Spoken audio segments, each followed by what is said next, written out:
Yeah, Harish. Yes, sir.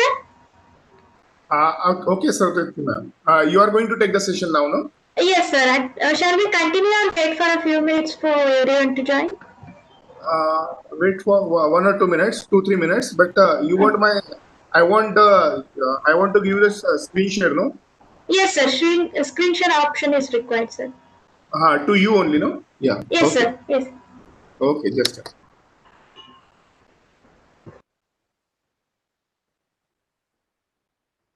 Okay. Given, ma'am. Sir. Thank you, sir.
Okay, ma'am. You please go ahead. Okay, sir. Thank you, sir. Yep. Good afternoon, everyone. In today's session, I will be showcasing you how to access the cadence tool from the remote server.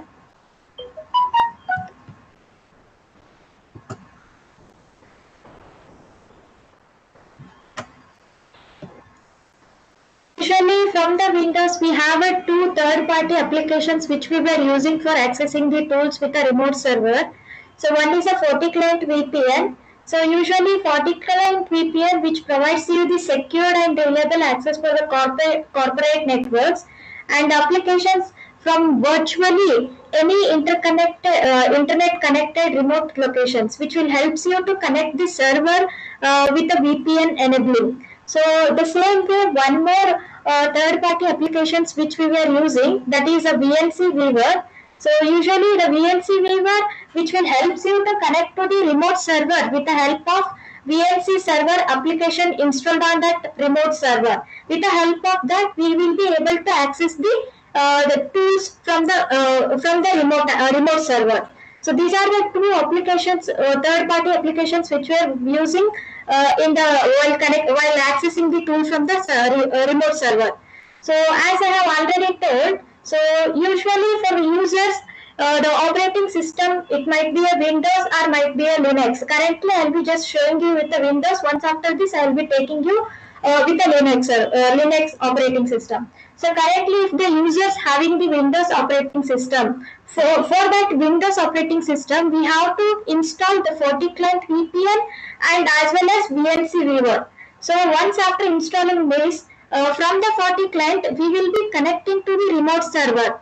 That is from the remote server where we can access the tool by using the VNC viewer. Once after connecting with the VPN server, then we will be able to access the tool by connecting with the VNC server. So how we can do that? How we can install these two third-party applications? I'll be just playing you the recorded session, which will help you to get to know how can we install the two third-party applications.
Is it audible, sir?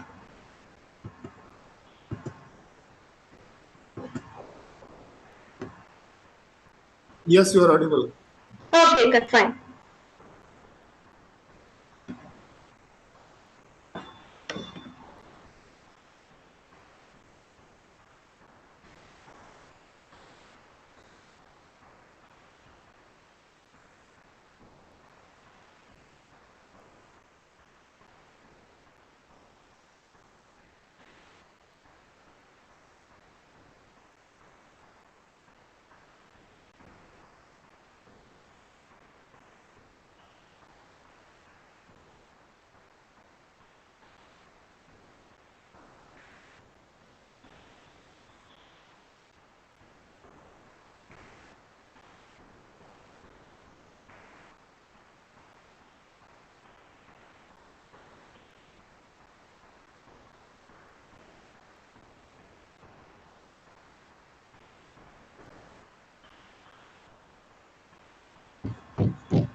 Madam, hello, Saraswati ma'am.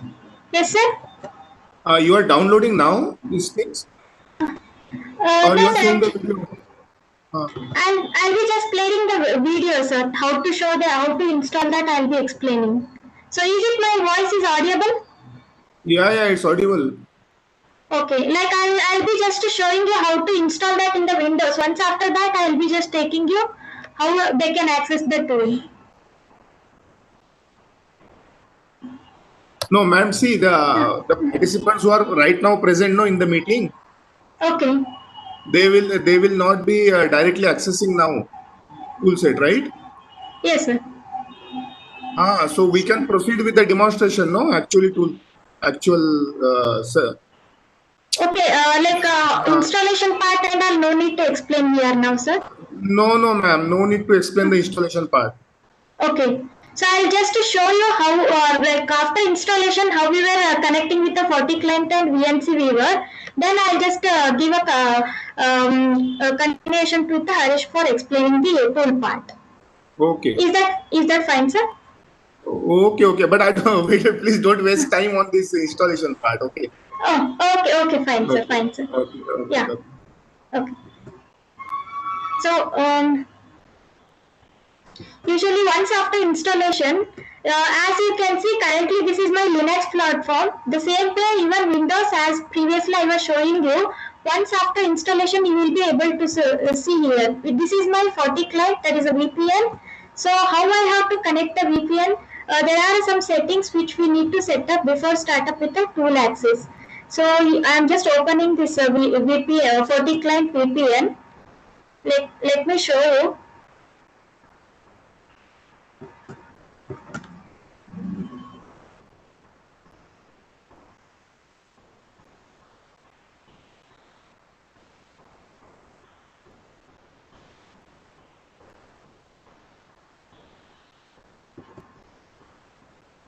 As you can see, the 40 client got enable. You can able to see the 40 client VPN window. From here, from the login credentials, we need to set up a few things. As you can see from the right hand side, three lines. From there, we need to give us some settings. Based on that, we will be enabling the VPN or a 40 client VPN for connecting the server. These are the things which we need to set up with the login credentials given from our end. So as I have already told, the connection name, description, and what is the port which the customized port which we were providing. All these things we need to set up before for the first. Only for the starting when we were starting up with the VPN connection, that time you need to set up. Once after setting that, you can just save it and come back. So after that, you need to give a username and a password. So once after giving that, you will be able to connect by selecting on the connect option. Once if you are able to connect with the 40 client VPN to the server, then again I need to go back to the VNC viewer. So usually the VNC viewer application I have already installed and it is available. This is my VNC viewer. I am just opening it. Once after opening, here as you can see the VNC viewer window has been opened. So I need to give the IP of the VNC viewer. So I am just giving the IP of the remote server, that is a 10.60.1.50 and colon 99. Once after giving this, it will take me to the to set up the username and password for VNC viewer connection from remote server. So I need to give my username and a password. Once after giving username and password, I'll be able to access the tool by connecting with the server, remote server. So as you can see, it got connected to the remote server, and this is my desktop with a VNC viewer.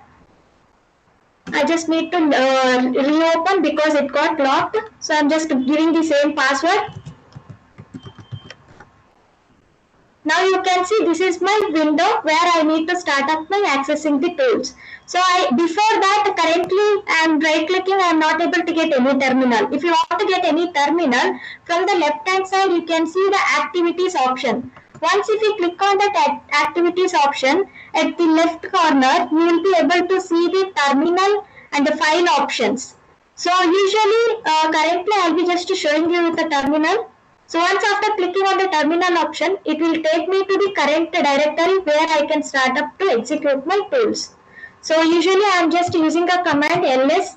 Ls is a command used in the Linux to list out what and all where in current directory. So usually these are the things, some directories, some subdirectories which are available in my current directory. The same way, if you want to create any directory to run or to start up with a tool to write out the any RTL code and all, you can just create one directory using the command mkdir, and then I'm just giving a name, Verilog. So once after entering, again I am just listing out where I got created to check out. So I am just using the command ls. Here you can see I have created a directory Verilog. So this is my directory. I want to enter into this directory. So again I am using a command cd space the directory name. So I am using a directory name. cd space with a directory name. Then I will be able to enter. So now how I can access that tool, or how I need to write my code in to start up with a simulation, or even with compilation, elaboration and the simulation process, how I need to start up. So usually in this file we can use a text editor, that is a gedit command to create an empty file for writing out the RTL codes. So usually the command used is gedit. I am just giving a file name design.v. The file extensions will be .v. So I am just entering this.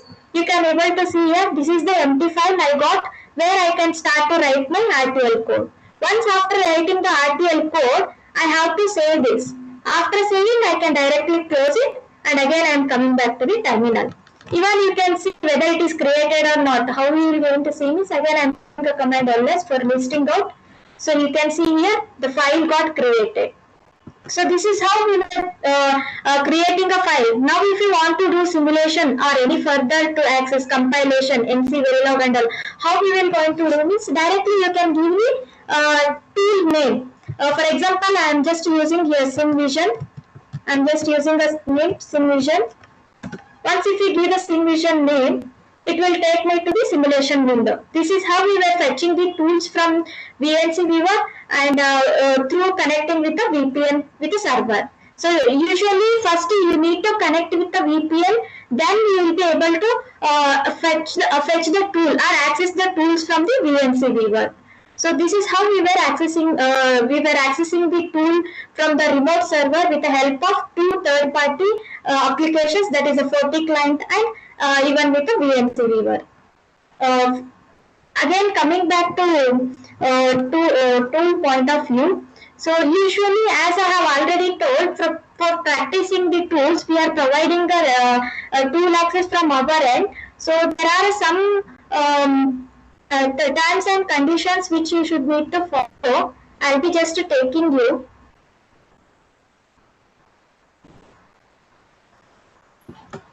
Saraswati ma'am, Yes, sir. do you have a PDF document step by step written? Yeah, PDF document, and even once after registration on these things, any one of our support team or technical team will address how to install all these applications backend. Okay. So the support will be provided from our end. Even the login credential when we were providing at that time, manual will also be provided with the mailer communications. So actually the registration link I am just showing you. So before going to the registration, just I want to show you what are all the few things we should need to go like the terms and conditions which we should need to follow while accessing the tool.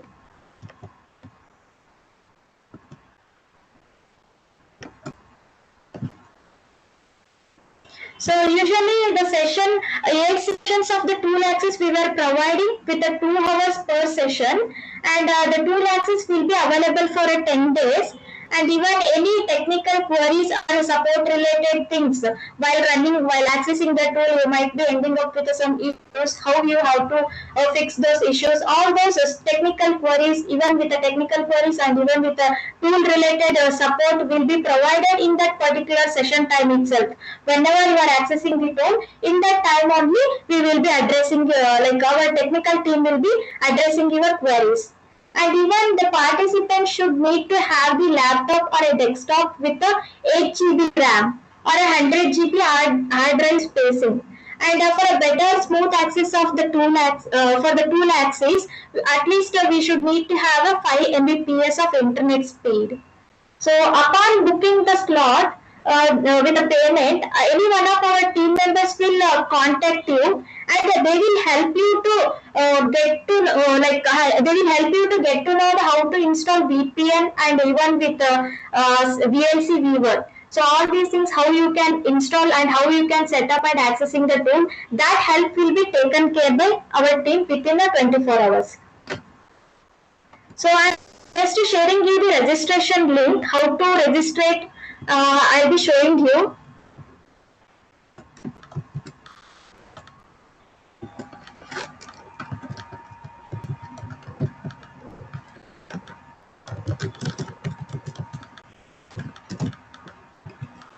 This is the registration link which I am sharing.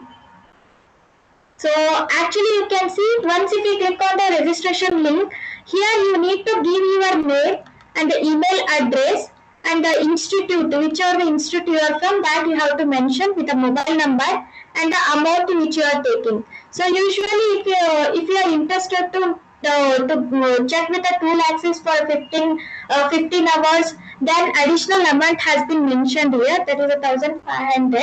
So usually this is the procedure where we can register for accessing the tools for an online tool access purpose. So you can just go ahead with the link for registration purpose. Usually for a better understanding or hands-on tool, it will be helpful for you guys to work on with the tools. So kindly we suggest you to register with the tool accessing part. So you just, once after setting this, you can just click on a submit option.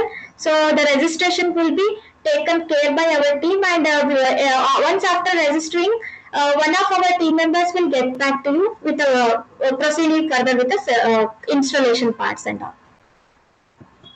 So next tool demonstration, I will be hand over to one of my colleague, the Harish. So Harish, kindly take over. Yeah, thank you so much, Saraswati, for Yes. explaining how to access the tool and how they can work on the Linux environment. Yeah, Rathod sir, can you give me the presenter access?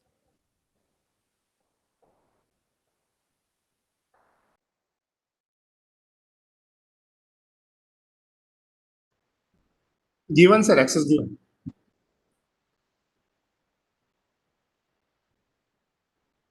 Yeah, thank you.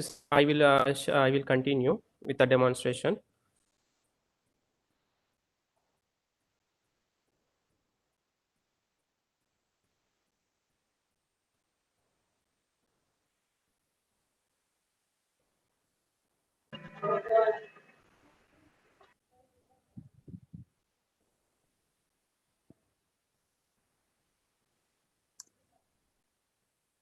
Yeah, after installing 40 client VPN and VNC Weaver, you will get a in your Windows machine. You can access the tools from the server machine.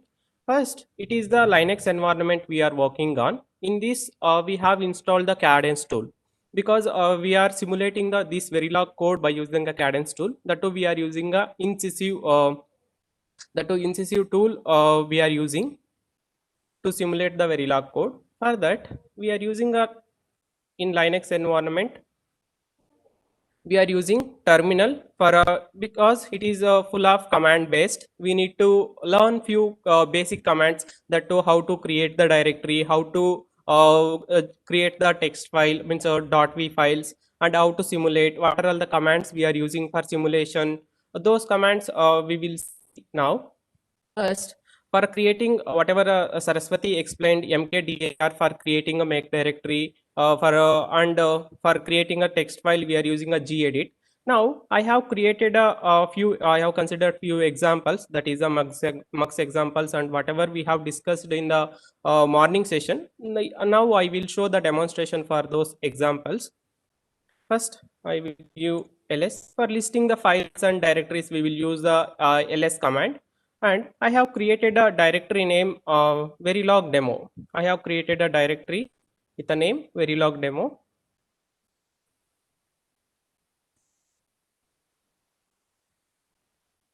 Yeah, in this I have created what we have discussed mux underscore one and variable means data types, wire data type and edge data type we have discussed. For demonstrating that one we have considered one examples, and blocking and non-blocking blocking and non-blocking examples we have discussed, right? For that one we will discuss. First I will show the demo for mux. For opening or for creating or whatever we have created before itself, the means .v files to open, we are using a text editor gedit.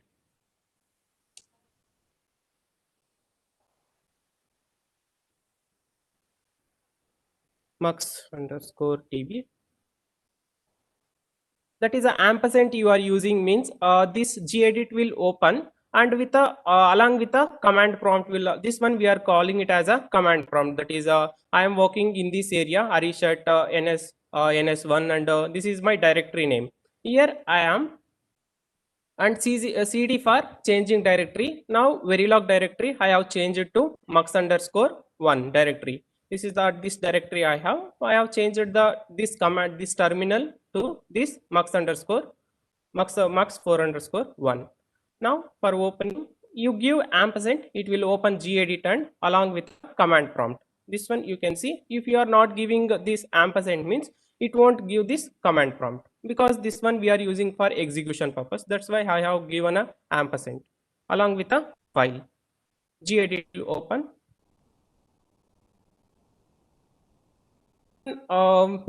Morning session we have saw, right? This code we have discussed in morning session. That to 4:1 mux with a register output we have taken a design.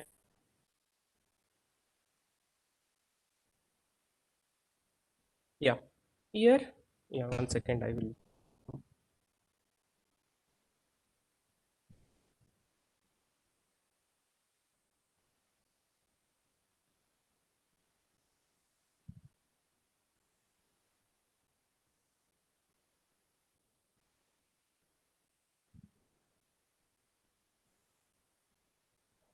I think everyone able to see the code what we have displaying now.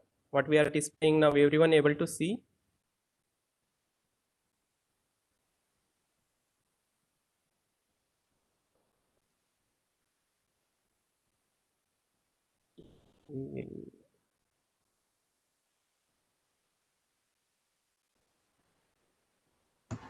Harish, from the terminal view option, you can use it for commands and all.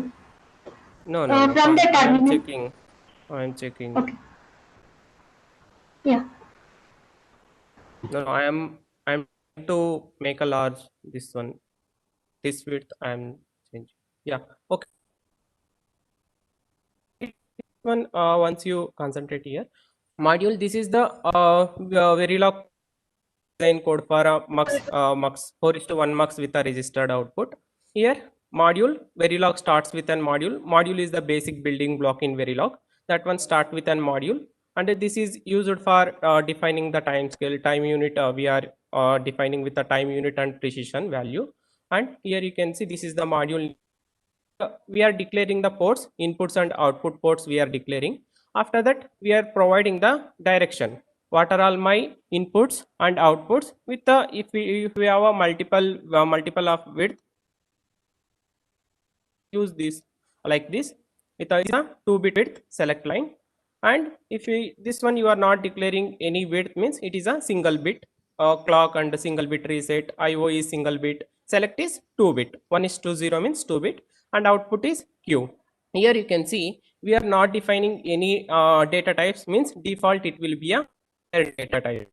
Want externally, means whether it is a if you want reg and integer, you need to define it externally. Explicitly you need to declare it. Reg q underscore out, I am define we are defining one internal register, that is output q underscore out, that is a mux. This one we have already designed how we are talking on. Based on that, we are defining our inputs and outputs. And here I am assigning whatever the value we are assigning to q underscore out, we are assigning it to the q. We are operating on this q underscore out, this procedural block. That one I am assigning to q actual. This is the actual output, my actual output for my design. And this is the combinational circuit combinational logic, that is a mux, 4:1 mux. Based on the select line, if it is a select line 1 means, if it is a true means this select line will execute this part. If it is a select line is false means, that is a 0 means, it will execute this part. Here you can see respect to positive passage of clock or a reset n. Whenever the this one we will explain with what is the difference between passage or this one, it will be a passage or negate of reset. Negate of reset n, that one with respect to asynchronous reset. With the asynchronous reset means this one we are writing like this means passage of clock or an edge of reset means it is a asynchronous. It is it asynchronous with a clock. It is independent of clock. Whenever the reset changes, it will enter to this one, this clock, and it will execute the operation. Execute this operation. Begin if it will assign 0 to q, else it will assign mux whatever the value we are getting for the mux out, we are assigning that one to a q underscore out. With a non-blocking, here you can see we are using non-blocking because it is a registered output with a sequential logic. That's why we are using for modeling a sequential circuits, we will use non-blocking statements. For modeling a combinational circuits, we will use blocking statements.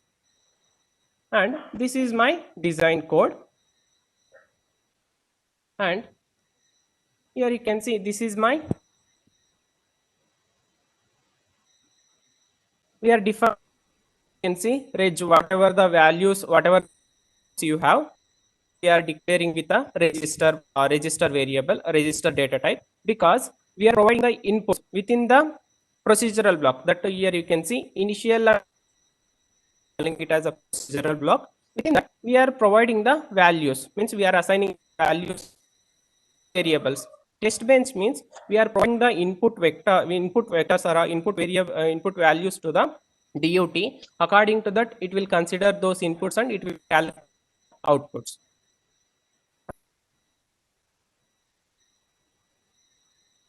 Input variables and output variables, and we are writing one. We are writing one integer, that is a count. We are declaring, and we are instantiating the DUT.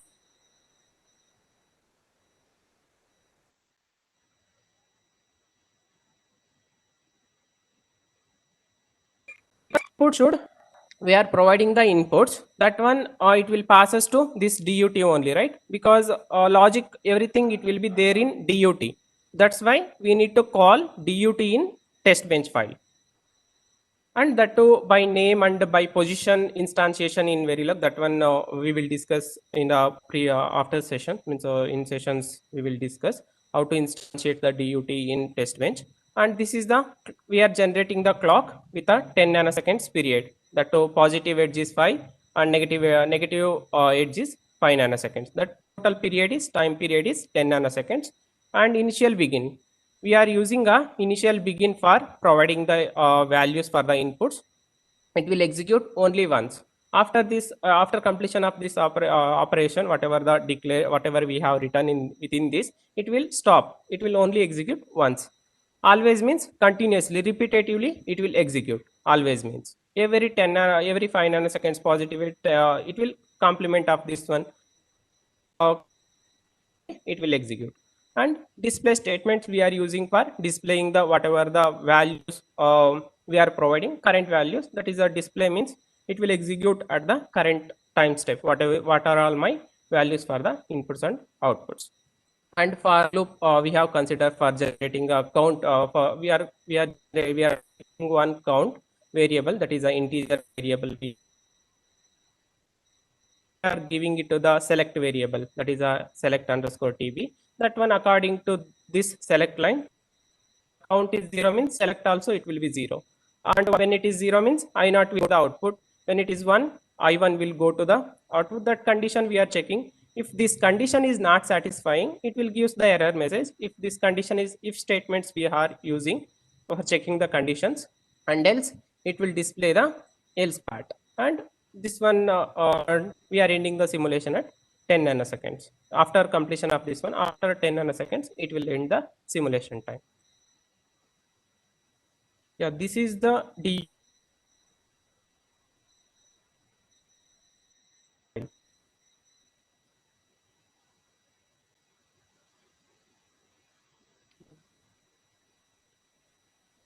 Yeah, here directly you can declare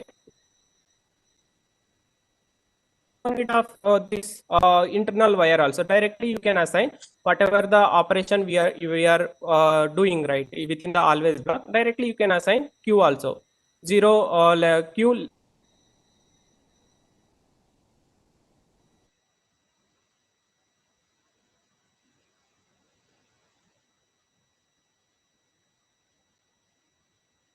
the underscore out. We are performing the operation on that variable. After performing the operation, we are assigning, anyway we are assigning the that variable, that values to the queue, right? Like this also we can perform. Yeah, we need to write, yeah, tb sub within the normally we will follow this procedure. In one file we will write the design dut, that is rtl code. In another, in separate file we will write the design, that test bench file we will write. Within the one module, within the one file, if you want to write means, first you write the design file. Within below you can write the test bench file also, but normally we will write separately, design separately, test bench separately. This whole content you can include within after this end module. You can include whatever we have written within this test bench file, you can include in this file also. But we will follow the this method, means so one file we will write the dut, in another file we will write the test bench. Yeah, anyway, we will explain each and every construct whatever we have used. Here you can see dollar display, we have used if statements, and dollar finish, everything we will explain. But this is the program structure of the Verilog. That one we are demonstrating here.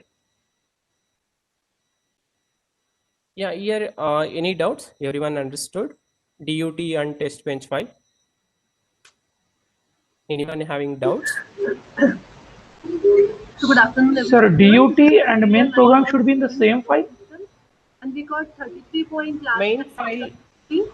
Main file means what, sir? 9.1. No, in a same file means Yeah, we are same writing the file. module. You can, yeah, you can write it, sir. But we will write separately.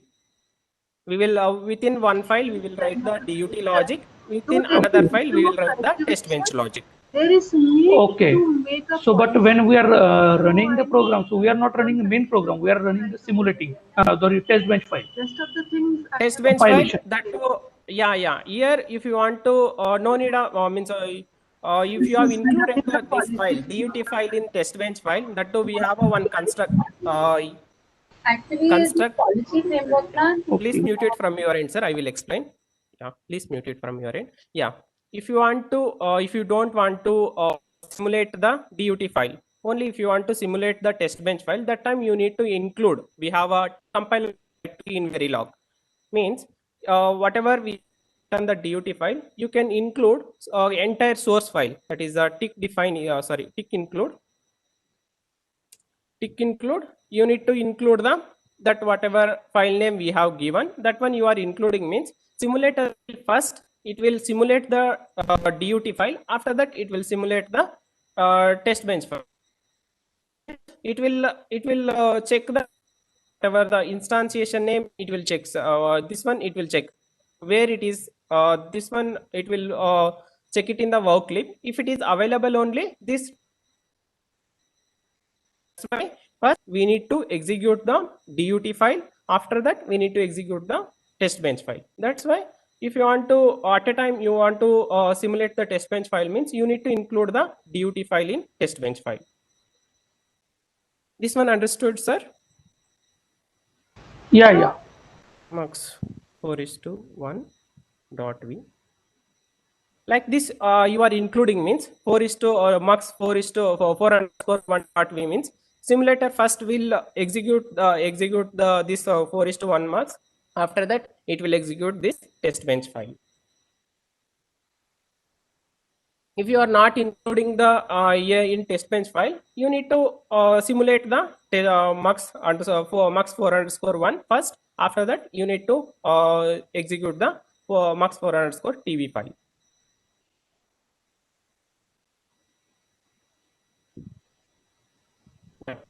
This one we have some how to file and how to write the DUT file and test bench file. Now we are using in Cadence, we are using Incisive tool for compilation, elaboration, and simulation. Morning session Shivappa sir explained, right? What are all the steps we are following? That is, we are following 3 steps for simulating the any Verilog program. First one is the compilation stage. That one it will check the syntax errors. If you have made any syntax errors, it will show that errors. And second step is elaboration part. In this, it will check the connectivity. We are writing the means outputs we are connecting to the inputs. So that one it will check. And hierarchy wise, if you are using a more than one module, that time we are instantiating one module in a module. That time it will check the hierarchy part. And in simulation part, whatever the snapshots it is created in elaboration part, it will load that snapshots and it will execute. It will simulate the. It will consider the inputs and it will give the output part. These are 3 steps we are following for simulating any Verilog code. That too, in Incisive, we are having a multiple step and a single step. Multiple step means one by one. First, we will do the compilation stage. Second, we will do the elaboration stage. Third, we will do the simulation stage. And single step means these 3 steps will happen in a single command. That is a NC Verilog command. For if you want to check step by step, that first you need to check the compilation, after that elaboration, after that simulation, means we are using a NC vlog, NC elab, NC sim. Those 3 separate commands we are using for multiple step. Single step we are using a NC Verilog. That too, in NC Verilog also you can do the multiple step with options. Morning sorry, have shown the hyphen compilation, hyphen elaborate. Like that, you need to give the options. Here I am showing the single step with a that too NC Verilog command we are using, plus axis means sorry.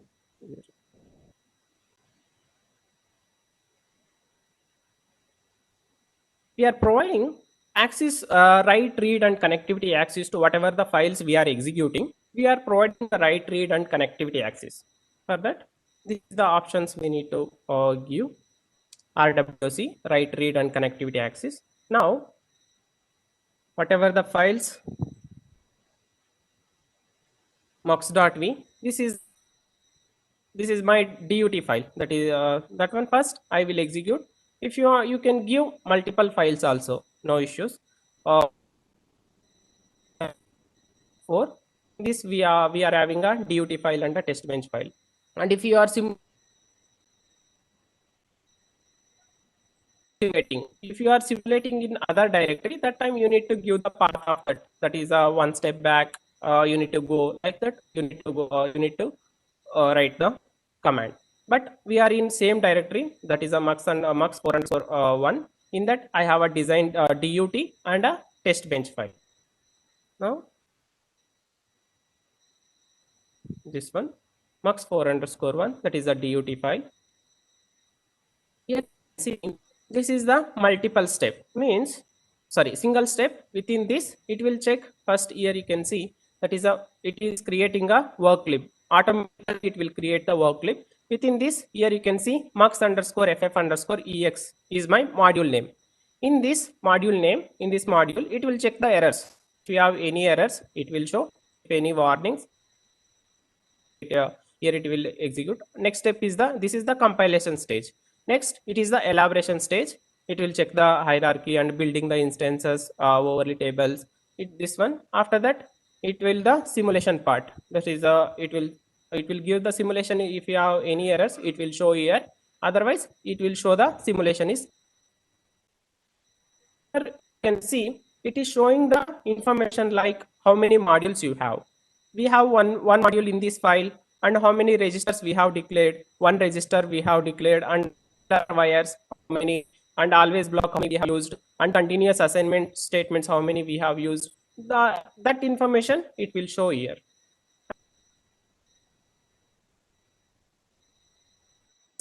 Incisive 152 we are using for simulation. It will take, we are executing within with the help of this Incisive tool.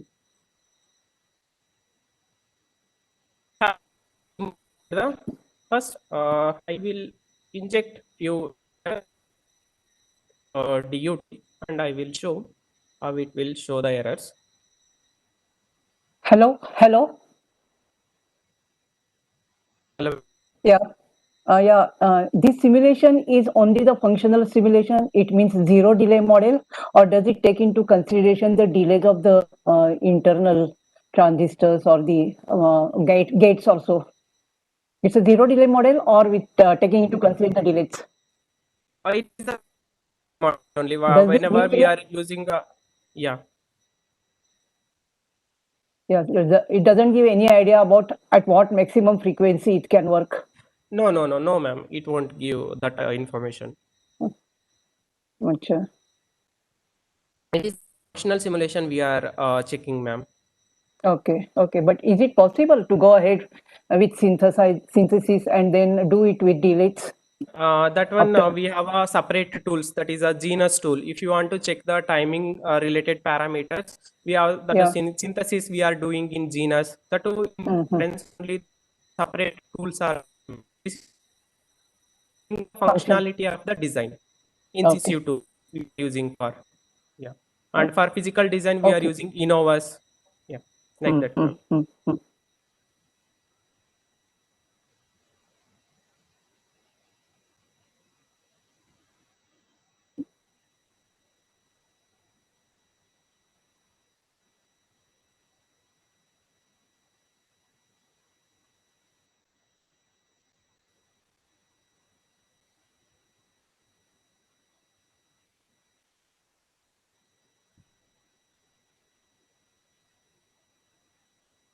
I mean, how it will show the errors whenever if you have any errors in your design.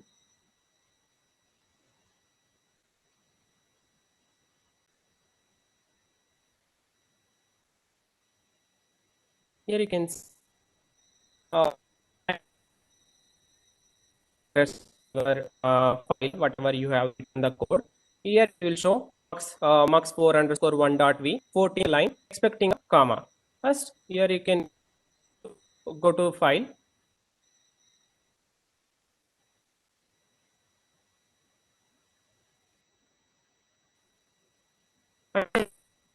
And number.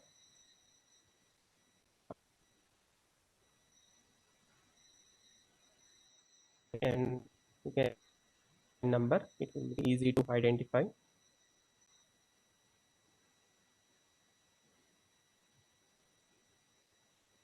Yeah, line number 14 it is showing here, either one line before.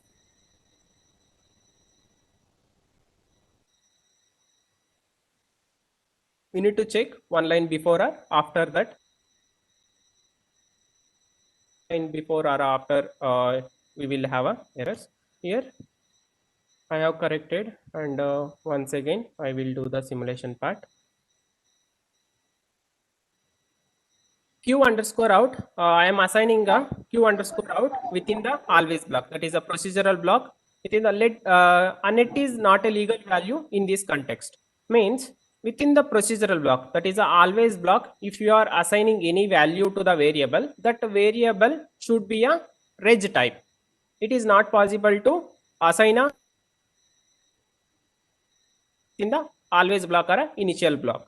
And within the continuous assignment statement, that is the assignment, the LHS part should be a wire type. That is the mux underscore out should be always, it should be a wire type. If you have declared mux underscore out is a reg type, means it will also show an error. Means I always, if you are working on with a continuous, if you are writing a continuous assignment statement, means LHS always it should be a wire type. If you are assigning any values within the block or part, LHS means output should be a part type of reg. Here I have declared this one as a wire. That's why it is showing wire is a net.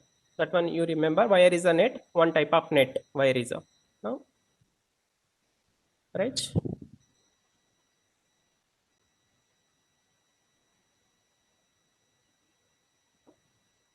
If you don't have any simulation means errors or warnings, it will show simulation is completed. Test bench file.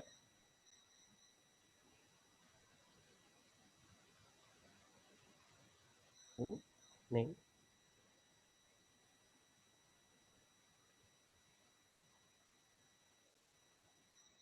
Are getting this message, how it is printing the message by using this system task. This one $display, $monitor, $strobe, $write. We have a system task in Verilog that $display we are using based on what we have written within this string within the $display. That one it is with a $time, means it will gives the current simulation time $time, and this string is executing at the 0th nanosecond.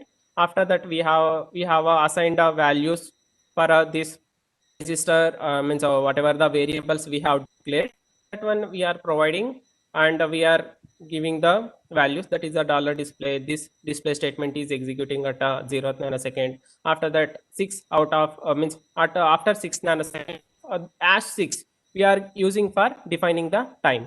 #6 is used for defining a time, how much time you want, how much delay you want.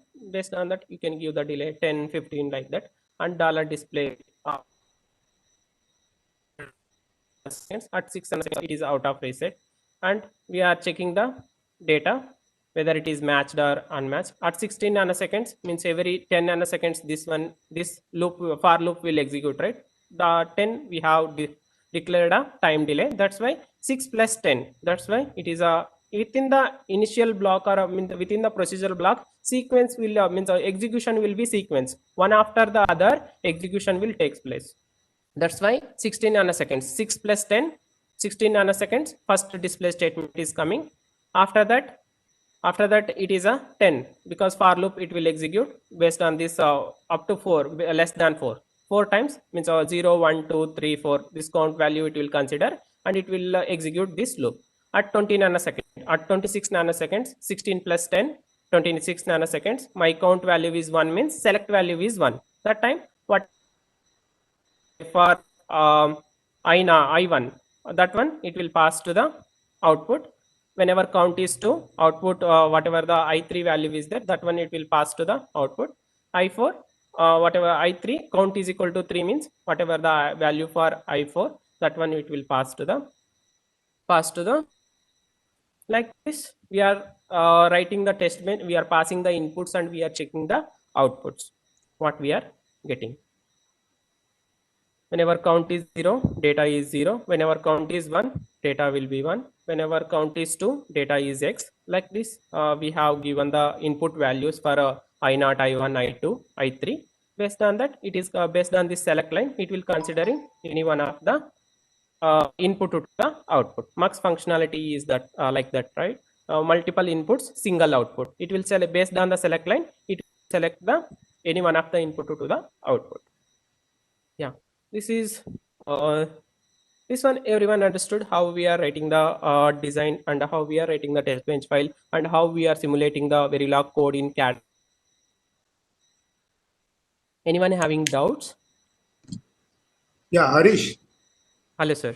Uh, if there is a multi-file compilation, then how the dependencies are resolved here? Multiple files.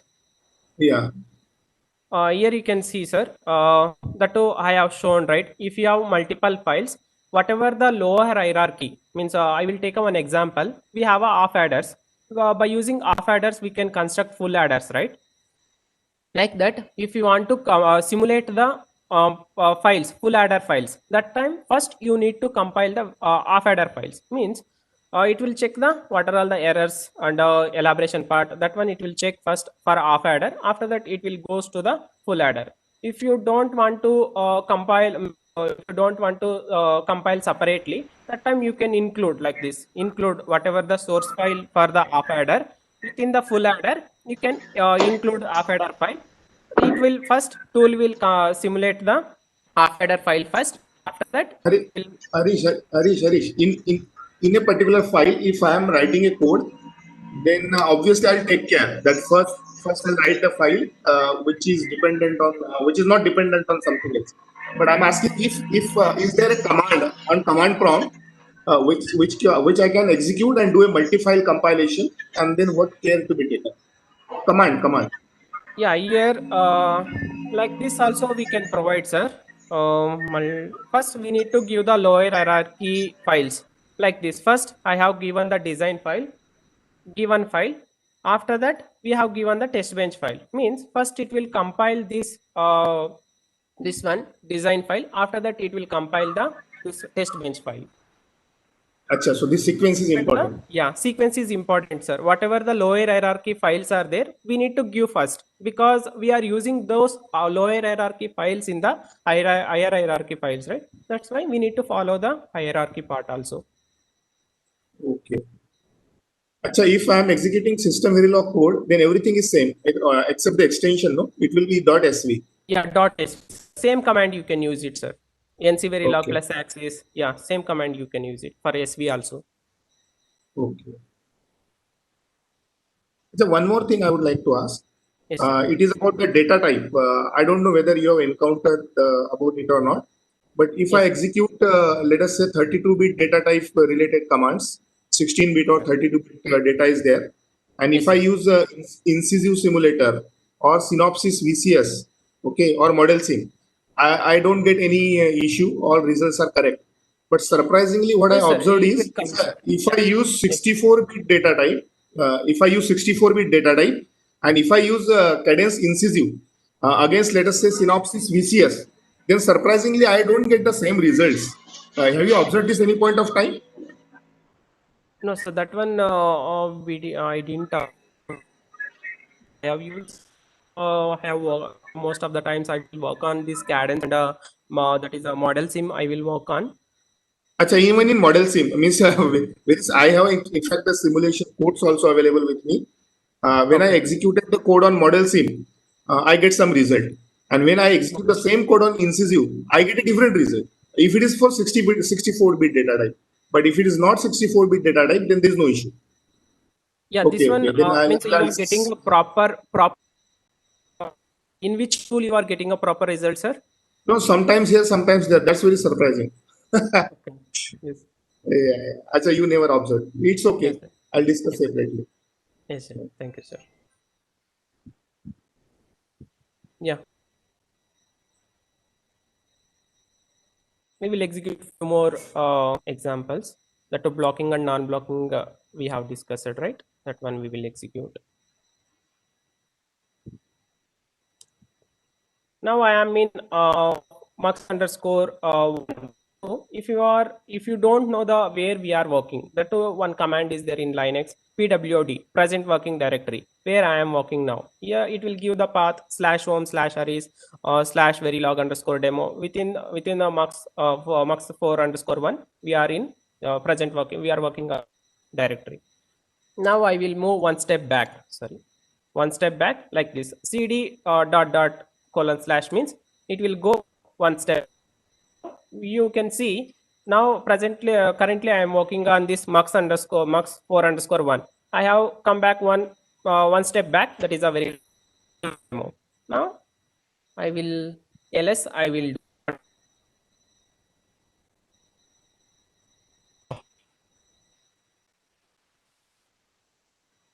Yeah. Blocking that I have created. In that I have placed my blocking.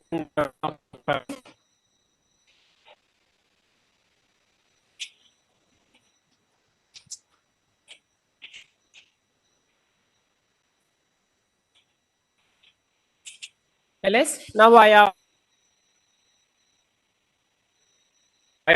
will open that one. Yeah, please give me a moment.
Yeah, sorry everyone.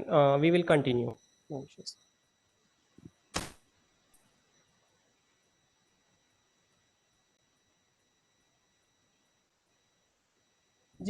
I am opening the blocking and non-blocking file.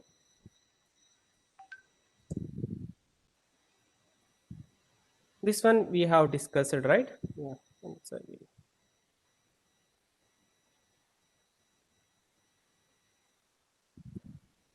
Yeah, this is the file. Here Hello, you sir. can see. Hello, sir. Excuse Yeah, me, sir. yeah. Tell me, ma'am. Will you please make the screen to fit to the window so that it will be visible with more? Yeah, now it is okay, ma'am. Are you able to see? No, font a little big. 1 second, ma'am. So both the screens you can show, but only thing is that they should fit to the entire window. Thank you.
Sorry, ma'am. I am not able to see the increase the font size here.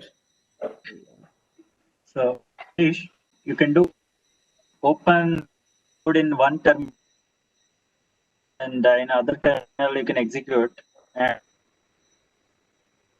in order to edit. Yeah. So that way you can show the better fonts.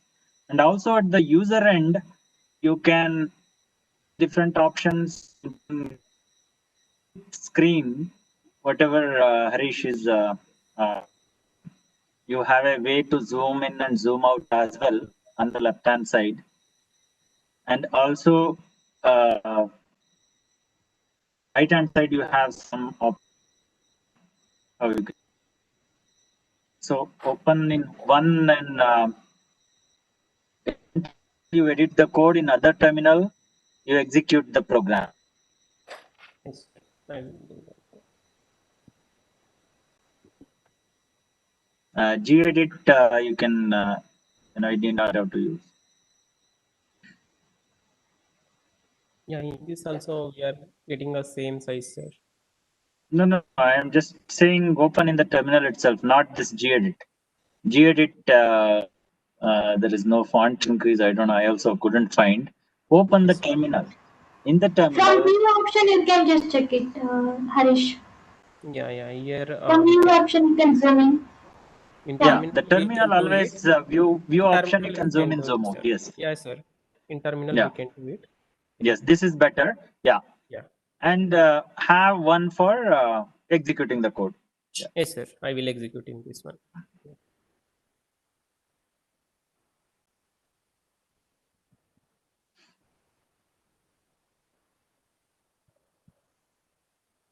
Yeah, now everyone able to see the code. It is clear now.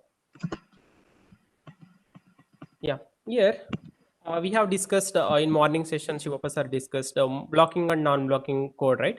Here we have declared a few variables with a name a b that 8-bit variable, that is 0 is to 7 means 8-bit. A variable, B variable and C variable, and initially within this with the equal sign, these are all the blocking statements. Yeah, please mute it from your end. We are hearing some background noise. Yeah, thank you. Here you can see first whatever the statements we have written with the equal sign, whatever the statements we have written in the less than or equal to, these are all the non-blocking statements. Here you can see first blocking means until it will evaluates and assigns immediately, and after completion of this a is equal to 3, after that only it will moves to the next statement, means sequential, means blocking statements you are writing means sequential execution. Non statement means concurrent execution. This is parallel execution. Before completion of this first statement, that whatever we have used non-blocking statements, control passes to the this one also. Parallelly, it will calculate both A and B values at the same time. That's why first here blocking statements, first it will assigns the three value assigns to the A. After that, now we will get a three value as 3 plus 1 b. Now a value is 4. After that, next statement what will happen, b is equal to 4 plus whatever the 4 plus 1 5. Whenever we are displaying the, we will get a value a for a value as 4, b value as 5, like with a blocking statements. With the non-blocking statements, what will happen with a is equal to 3 and b is equal to 0 after displaying this one, because within the initial block it is a sequence. After I'm changing the values as a value as 3, b value as 0. Now, but I am using the non-blocking statements for calculating a and b. Now, at the same time, it calculate the a plus 1 means plus 1, 3 plus 1, 4. And now, whatever there, uh, same value means it won't update here. At the same time, means a value 3, initial value how much? 3 plus 1, same for a 4, we will get here. And after and concurrent, it will calculated RHS part, it will assigns to the LHS part at the end of the simulation time, or at the end of the simulation time it will assigns to the LHS part. That too, at the same time, display statements means it will display whatever the current value at the same time, whatever the at the same time step. That's why we won't get the proper values for A and B in this after next clock cycle, because this non-blocking statements will assigns at the end of the time step, right? It will display statements will execute prior to assigning to that one a and b values. That's why we won't get a and b values in this display statement. After 1 nanoseconds we are displaying a and b values, means we will get a proper values for a and b whatever we have calculated using a blocking non-blocking statements. This one we will execute.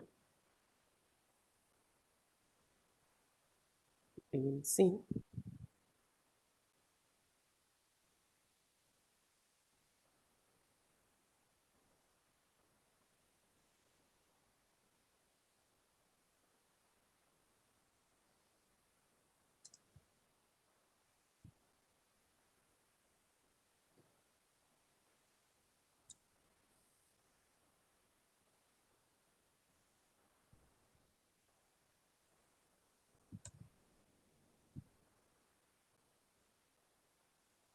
Here you can see we have used 3 display statements, right?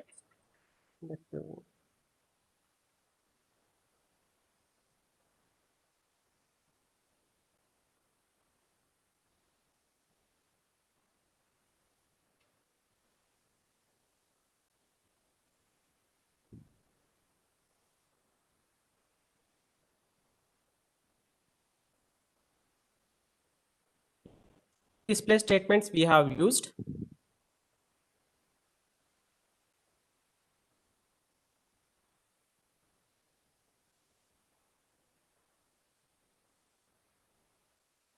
One is blocking statements. After that, for one more display statements we have used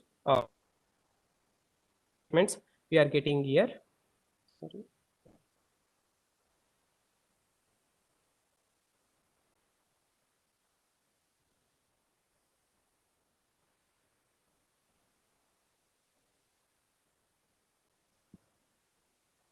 Means for 0 nanosecond $time we have used for displaying the current simulation time. That is a blocking 4 values, for A for 4 and B for 5. And the non-blocking statements, whenever we are displaying at the same time, we will get a value as whatever A is equal to 3 and B is equal to 0. After 1 nanoseconds we are displaying means whatever it is calculated by using a non-blocking statement, those values we will get. A is equal to 4 and B is equal to 4. Harish, This is, listen. Harish, yeah, this time unit and the time scale. What is the by default time unit and time scale for this? 1 nanoseconds is the default time. But then if I execute earlier command, like the file which you have executed, let us say if time scale is changed, will it change permanently? Yes, sir. Or it's No, a sir. temporary change? For this file only it will change, sir. The permanently, sir. For the whatever we are using the file, whatever file we are simulating, only for the file it will take, sir. So every time, then we need to write the time unit and time delay. That means. Yeah, if you want to monitor by with a seconds or a milliseconds, if you want to monitor that time, you need to declare extra with a time scale. Otherwise, default it will be in nanoseconds only, 1 nanosecond time. Both unit and precision, 1 nanoseconds. Now same thing. Can I see in the waveform window? Yes, sir. Yeah, you can see it, sir. Hello, sir. Hello. Yeah, hello, What are the other time scales possible, sir? Default is 1 nanosecond. Yeah, 1 nanosecond by 1 picosecond, or 1 picosecond by 1 picosecond, 1 nanosecond by 1 picosecond. You can write it, ma'am. But always it don't go below, sir. More than the precision value.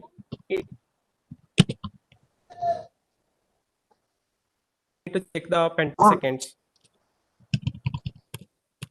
-12. Oh. Like that, up to what the smallest scale we can go, sir? Time scale. Unit once you check it, ma'am. Just value you can go with. We will use the picoseconds and nanoseconds most of the times. Once you declare the time scale and check it, what it will give the result.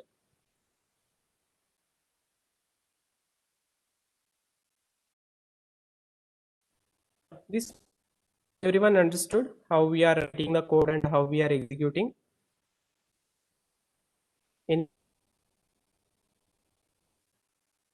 Yeah, when you are saying time scale is 1 nanosecond oblique 1 picosecond, does it mean that 1 nanosecond is the cycle time we will take at the intervals of 1 nanosecond as what I can say, the clock will be running at that with rise time of 1 picosecond? Does this mean like that?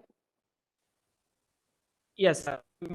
Whenever we are passing the values, when we 1 nanoseconds by 1 nanosecond we are declaring means smallest possible of time unit specifying within the test bench is 1 nanoseconds. It won't allow declare it as a peak seconds, means 0.001. time scale as 1 nanoseconds by 1 picoseconds. No, my question is, yeah. My question is, I think you were defining time scale, tick time scale as 1 nanosecond oblique 10 picosecond, isn't it? In the initial test bench, the first statement in the test bench was tick time scale 1 nanosecond oblique 10 picosecond. I 10 think so. picosecond. Yeah, it is. Maybe it is always less than the whatever we are defining the for the What? by 1 picosecond it is possible, ma'am. Or 10 No, nanoseconds by 10 picosecond, no. like that. Physically, I wanted to know the meaning of that. Basically, it is something which is Yeah, generated that at the one equal I will. intervals of times. No, Yeah, yeah, I will show. let me Yeah. add here. Let me add this point. Okay, so the time unit and the precision tick time scale, it is not related to the clock. Okay, so now in order to give delays, right? We are saying that okay, when we give delays as this is one time unit. So now tick time scale, time unit slash / right? Now one is the left hand side address, it is the time unit when you want to give units of delays. When you say 1 nanosecond time unit, it takes 1 nanosecond. When you say 1 picosecond time unit, it takes 1 picosecond. If you say 1 femtosecond, it will take 1 femtosecond. This is one part, left hand side. That's clear, right? Yeah, but that also Okay, needs to be I'll taken tell in. you. Now, let us go one by one. Now, right hand side, precision. Precision, what is precision in general? How many decimal places it can go? Okay. Now, when I say tick time scale 1 nanosecond / 1 nanosecond, then I cannot use any decimal place at all. It will all rounded off to 1 nanosecond. Even if I give 1.00, 1.001, still it will round off to 1 nanosecond. Okay. Okay. Now, when I say 1 nanosecond / 1 picosecond, then the picosecond can be written, right? So in 3 decimal places, you can go further, right? So now 1.001, it will take up to 3 decimal places. That is a precision. No, Okay. does the simulator comes into picture at that precision time every time? Yes, that is the thing. So the time counting and the delay, introduction of the delay, the simulator will count that precision. Okay, sir. Okay. And this, I So think, clock blocking is a and separate thing because you will generate the clock. Like one example, what I showed you, you will generate the frequency, right? Based on that high time, low time, clock toggles. That's outside this. Of course, use this basic time unit in order to generate the clock, right? Basic time, units you will use high time and low time, or on time or off time. But that is what really we use in the design. See, this time scale it is for simulator use, right? The simulator usage from the language perspective, how the simulator has to consider the delays. So that's how it is designed. Okay, sir. Okay. Yeah. So I think now this has been discussed and a couple of demos we have done. Quickly, we can take a small break and then resume the session with additional constructs. Maybe 3:25. So we will resume at 3:25, 30.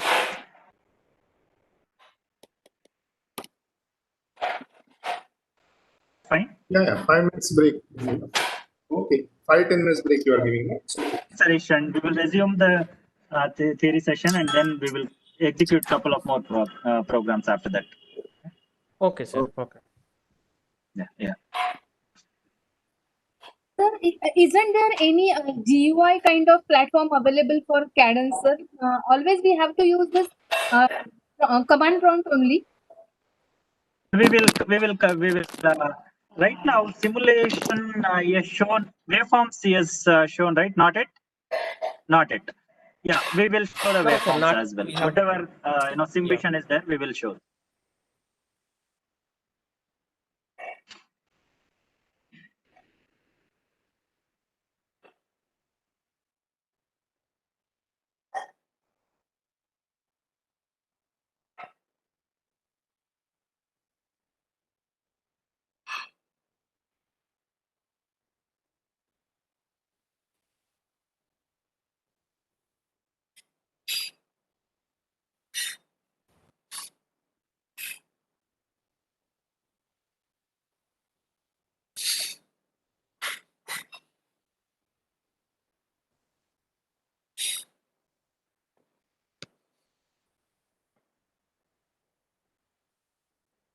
Rathod sir.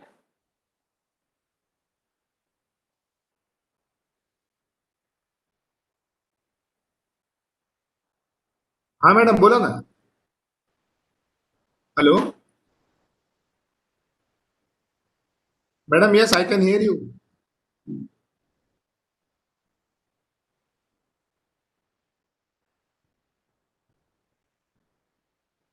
Hello madam, तुम्ही आवाज दिला का?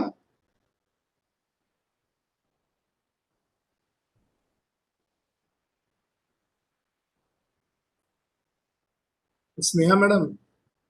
मॅडमच बोलत होत्या, शैला मॅडमच बोलत हा होत्या. Sir बोला. अच्छा. हा हा. नाही नाही, काही नाही, मला ते आवाज येत नाही परत. शैला मॅडमने आवाज दिला होता बहुतेक.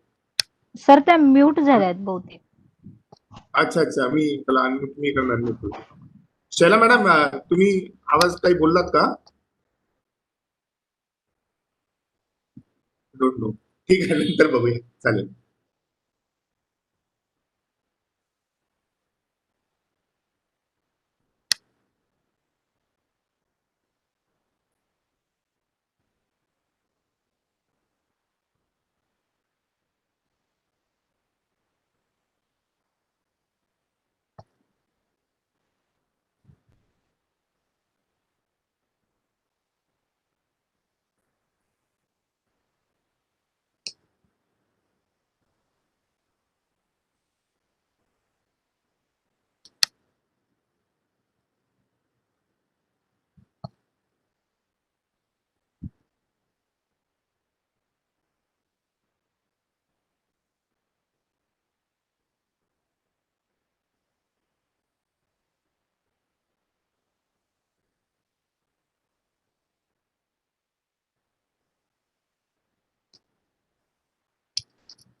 Participants, meantime, you please complete the attendance come feedback form. The link is shared in chat box.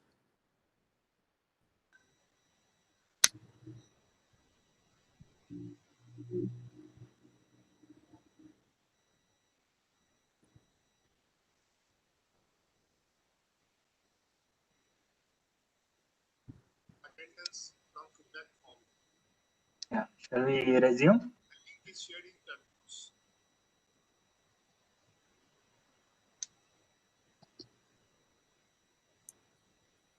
You can give the share access to me. I will continue my presentation. Okay. I'll do it.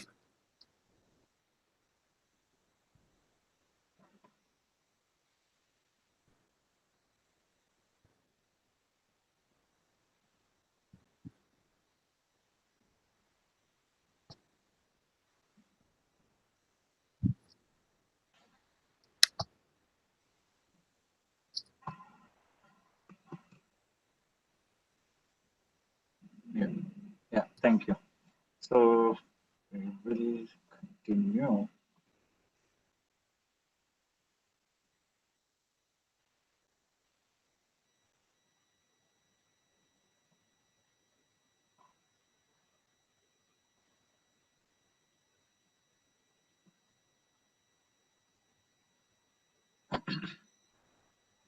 Yeah.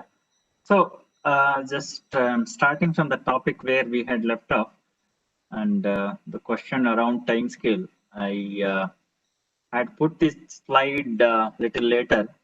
I moved up here in order to clear this point, right? When you specify tick time scale, the time unit and precision, okay? And when you say tick time scale 1 nanosecond by 1 picosecond, and when you say, when you have this tick time scale different, and let us say #1 means delay of 1 nanosecond. And it can, the smallest delay, what you can define or what you can specify in your program is 0.001 picosecond. So 0.001 nanosecond, because the unit is still the nanosecond. So 0.001 nanosecond is 1 picosecond. And here also the same, this one. When I say 100 picosecond, so it is, you are going two additional places here. Okay. So sorry, my bad here. Okay. So now how this is used is an example here. You have given this tick time scale, and I have used the constant clock period, so that why I do this is whenever I want to change the clock period, I should be able to change in one place, and then this divide by whatever, right? So based on the frequency what I want, and I will generate the clock like this. Initially, after some delay, this initialized, and then so you are generating using this clock period, and you are generating the clock. So all that here to note is the unit will be 1 nanosecond here. The decimal point, what it can take up to, that's why I've used some odd divider here, so that you get some decimal places, and then it will represent up to 1.6667. So because it is 100 picosecond. So that's how you can understand better way the tick time scale usage. So while we are in this topic, a couple of delay types also, the two delay types I would like to talk about here. All these delays, for your information, we will use only in the test bench for verification. These delays will never be used in the design. Okay. So there are two types, that is inter and intra. Like you have seen certain examples with blocking, non-blocking, all that. So we have used directly some ASH delays, and then here a little bit more how they are different. So inter-assignment delay statement, here it has a delay value on the LHS of the assignment operator. Okay? So this is how you give ASH, the delay value, and the LHS part. So how we were, when we were generating the clock, right? We were giving this kind of delay, okay? Is executed after the delay expires. So here, inter, what happens? Now this LHS is equal to RHS. This statement will be executed after this delay expires. After this delay expires, this complete statement is executed. This is inter assignment delay. Okay. So if you look at this example, so for a change, I have used here dollar monitor. So far you would have seen dollar display. Dollar monitor is, this is also used for printing the values. Advantage of dollar monitor is it is used only once throughout the program. Anytime there is a change in these variables, it prints. Anytime there is change in any of the variables, it prints all the values. Only once you are using here, okay? And dollar display, you are using where you want to print. Immediately after a particular statement, you want to print those values, you use dollar display. But dollar monitor, right? This is the advantage actually. And one more difference between dollar monitor and dollar display is this works in there is something called regions in Verilog. So there is active region, NBA region, postponed region, right? Preponed region. So monitor works in postponed region and display works in active region. So that's also one more difference between dollar monitor and display. Now you have initialized this A0, A and B. Okay. Now inter assignment is wait for 5 time units, and then assign A and B to Q.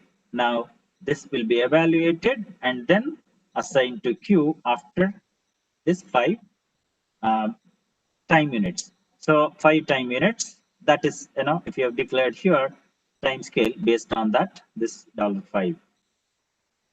And then you wait for 10. And this is for blocking. And inter-assignment delay, how it behaves for non-blocking, right?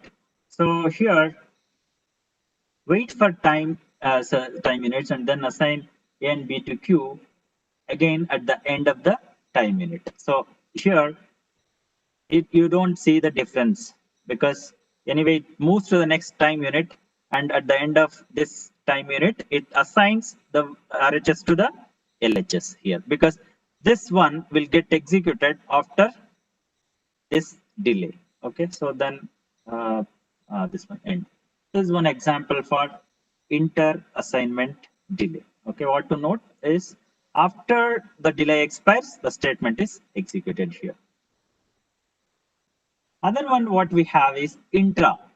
Okay. Now it has a delay value on the RHS of the assignment operator, right hand side of the assignment operator. Means I'm giving delay here. Okay. Now what happens here? Values of RHS are evaluated and assigned to LHS after delay expires. So now this RHS is evaluated immediately, but the assignment to LHS happens only after this delay. That's the difference. Okay, and you look at this example. So blocking here, evaluate and B, wait for 5 time units, then assign Q to Q, then assign Q with RHS. Means okay, whatever this is complete RHS is assigned to Q. So in non-blocking, Okay, so here also, if you look at evaluate A or B, and then wait for time units 5, and then assign Q with RHS. Only thing is at the end of the time unit. This is immediate. This is end of the time unit. This blocking and unblocking comes into picture here. Okay, so that is about intra and inter. So like I said, it's only used in the test bench. So further, the order of concurrent evaluation is indeterminate. The concurrent assignments, concurrent blocking assignments of unpredictable results. And what does it mean? Right, I'll just explain with an example. So concurrent blocking, concurrent non-blocking have predictable results. Okay, so now here blocking, always A is equal to A plus 1, we have written, and here this is one more always B is equal to A plus 1. So here new value of B could be evaluated before or after A changes. So now you this now this always is concurrent. Always always assign if there is any initial block, all will start at the same time. Okay, so all starts at the same time. Now the evaluation, right, and these statements, right, so here now A you are updating A plus 1, you are computing and updating A here with blocking statement, and A plus 1, right, you are updating here at the same time. Now what is the value of A this B has to take? Is it A plus 1 updated 1, or when it comes here, is it the previous value, that is 0, or 0 plus 1, 1, 1 plus 1, 2. So when you have two concurrent statements which are executing, this is contradicting, right? Contradicting in the sense that both are getting evaluated at the same time. Okay, now new value of B could be evaluated before or after A changes. This results in unpredictable results. So this demonstration of this concurrent blocking assignments. Okay, now non-blocking predictable result, can C and D as an example, and new value of D will always be evaluated before C changes. So here, because the execution happens at the end of the time unit, right? So here D value will always be evaluated after C changes. So now this is what happens in the event regions, the scheduling happens and the non-blocking will yield non-conflicting results actually. So these are also concurrent, but this non-blocking statement is giving us the right predictable results. So it's just for the conceptual understanding, and then I have printed those values in this example, and that's the result. So similarly, yeah, blocking and non-blocking, these two examples. Okay. So hope you are understanding. So the concept of blocking, non-blocking is very important. We're spending good amount of time with that, and then you can try out different variations, right? Taking this example, and probably I share this code with you.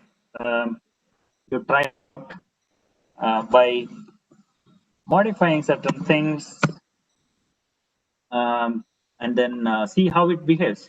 So the concurrent assignment, and similarly we have the sequential assignment.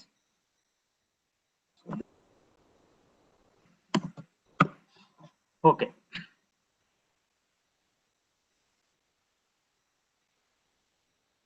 So here order of evaluation is determinate. Okay, sequential blocking assignments. Well, so there is an order, right? Blocking and non-blocking. So here, if you look at this is sequential, and within this always block, it is sequential. Okay, so now within this always it is sequential. So that way you will not have here evaluate and assign it immediately, right? Delay 5 units, then evaluate and then assign, right? So in the same way, this sequential. So just you can try out those variants. Now we have this if else statement and loop statement. So the same multiplexer example you can write using if else statement. Okay, so like you can include this in sensitivity list, and then if select is equal to 0, this output is A, else B, else C, else D, right? So if else is used in this way. And if you have, like I said, if you have more than one statement here, then use begin and end. Okay, begin and end. Else if begin and end, like that you can write. And simple encoder using for loop. Okay, so you can use for loop like this. For you can now it's an integer. At times, it allows to define int here. Okay, integer. Otherwise, this is the easy way. And then here I is equal to I plus 1. See, at times we tend to, whoever knows C, C++, we tend to say I is just I plus plus. All right. So this is supported in SV, system Verilog. And even here also we might make mistakes. Instead of integer, we may say int. This is also supported in SV. So, but not in pure Verilog simulator, both will not be supported. I is equal to I plus 1. Okay. If so you can use the for statement like this. Now for or while or if, whatever begin and end, you can use it. So within this, the loop will be completed, for loop here when you write end. So always use indentation. I started here for loop and end, let it come in same line. I think general programming principles. Okay, you follow that. This is the use of for loop, okay? For and if. So what is there? I'm just telling in Verilog. Similarly, you have while statement. So you can say while this less than 100 be in year. Okay, begin and end. You do some processing. Okay. There is one more, repeat. Okay. So now execute statement for a fixed number of times. How it works is, in the same clock example, I want to generate only 10 clock cycles. Okay. So now execution of this statement happens only 10 times. Okay. So that using repeat 10. So 10 times it executes this next, statement. Okay. And what else? Forever statement. So execute statement for ever. You can use forever. You do this. That's what. Now here it generates 10 cycles. Here it is continuous. So just like whatever always you are doing, right? You are using this inside the initial block. Note this actually inside this initial. Now this begin, this end matches forever, and only one line. No need of begin here. Okay. So initial, begin, end, forever. This line is executed. So forever means as long as you put $finish, the clock will be generated as per this, the frequency. Okay, so it is 50 megahertz. So that is about the additional concepts. Memory variable assignments for one of using for how you can fill the memory, right? One example, if you look at how you can declare memory, okay, this is a register, this one, register vector 8-bit wide. 8-bit wide means this one will be just 8 bits. So this one, yeah, just I put diagram for one of these. Now this one, 2-dimensional, okay, and each of it is 15 down to 0. So this is rows, right? And then each of these having 2 columns, and then again each column will have 16 bits, 0 to 15, 0 to 15. So that way you can look at this representation. Okay, now this memory, you can fill in, let us say, mem01. It is only one location. I just assigned with CA value, hexadecimal. Next is memory 02, right? 4 locations, each I have filled with data. So for example, 11, 22, 33, 44. Next, for row 0 less than 4, row plus 1. So I'm just displaying these. So what values I filled in, I'm displaying here using for loop. And there is nothing wrong. Even if there is one line, you can put begin and end, safer. Don't worry. So always need not be two multiple lines actually. So now here, this 2-dimensional, for each row and the column, you are filling row plus column value and then printing, means you are filling this with the 2-dimensional array. So yeah, this program will execute. So next is Verilog case statement. Okay.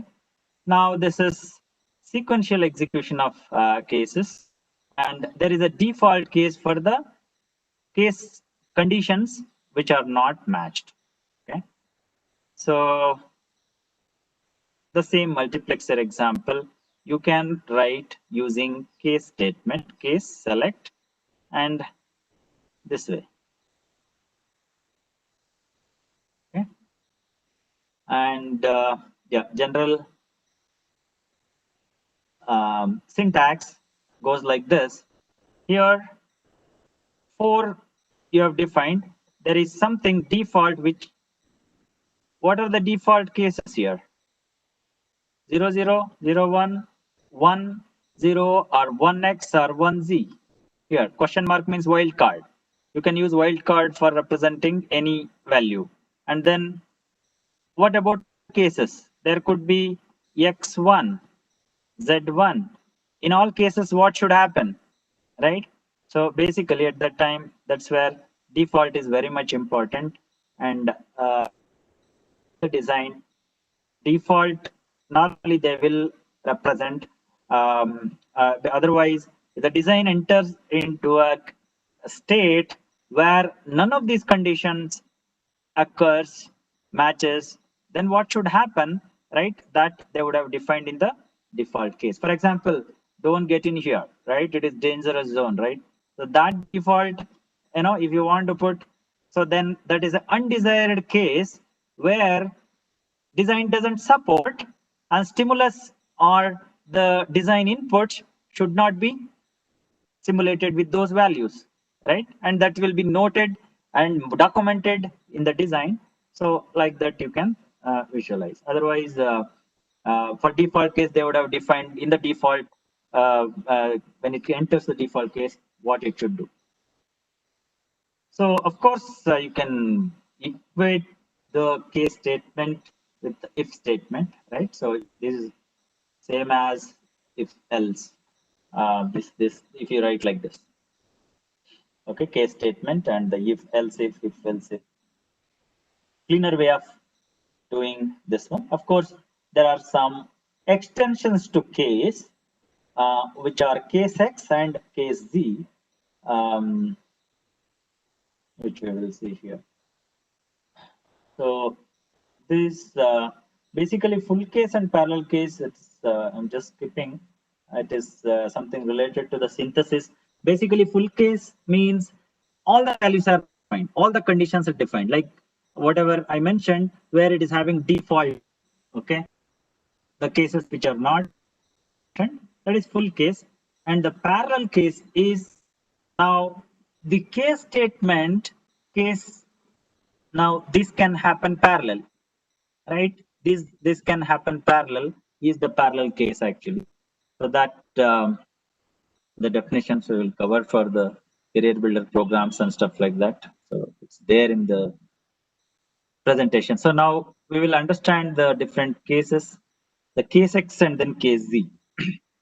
So this is special version of the case statement. It allows X and Z logic values to be used as don't care. Okay. Case X means now there are states for any value 0, 1, X, Z. Now here it case X, when you say it allows X and Z to be don't care. What is don't care? You will understand. Now when you write now case X example, instead of case, if you write case X, now here don't care 2:0. Now ZZX, it doesn't, consider it is don't care. Here bit 1 and 0 unknown, right? And then this one bit 0 is wildcard don't care. So that's how it is used. So in Verilog, we have something called $random system task now to generate a random value. So it gives a random 32-bit number when you use random. Okay, so now the whatever it generated, I just assigned to A. See, this is 2-bit. It doesn't give compilation error, though it is 32-bit, and I'm assigning to 2-bit. It takes the lowest 2 bits related value and then assigns to A. Okay, again, is one more example for weakly typed language.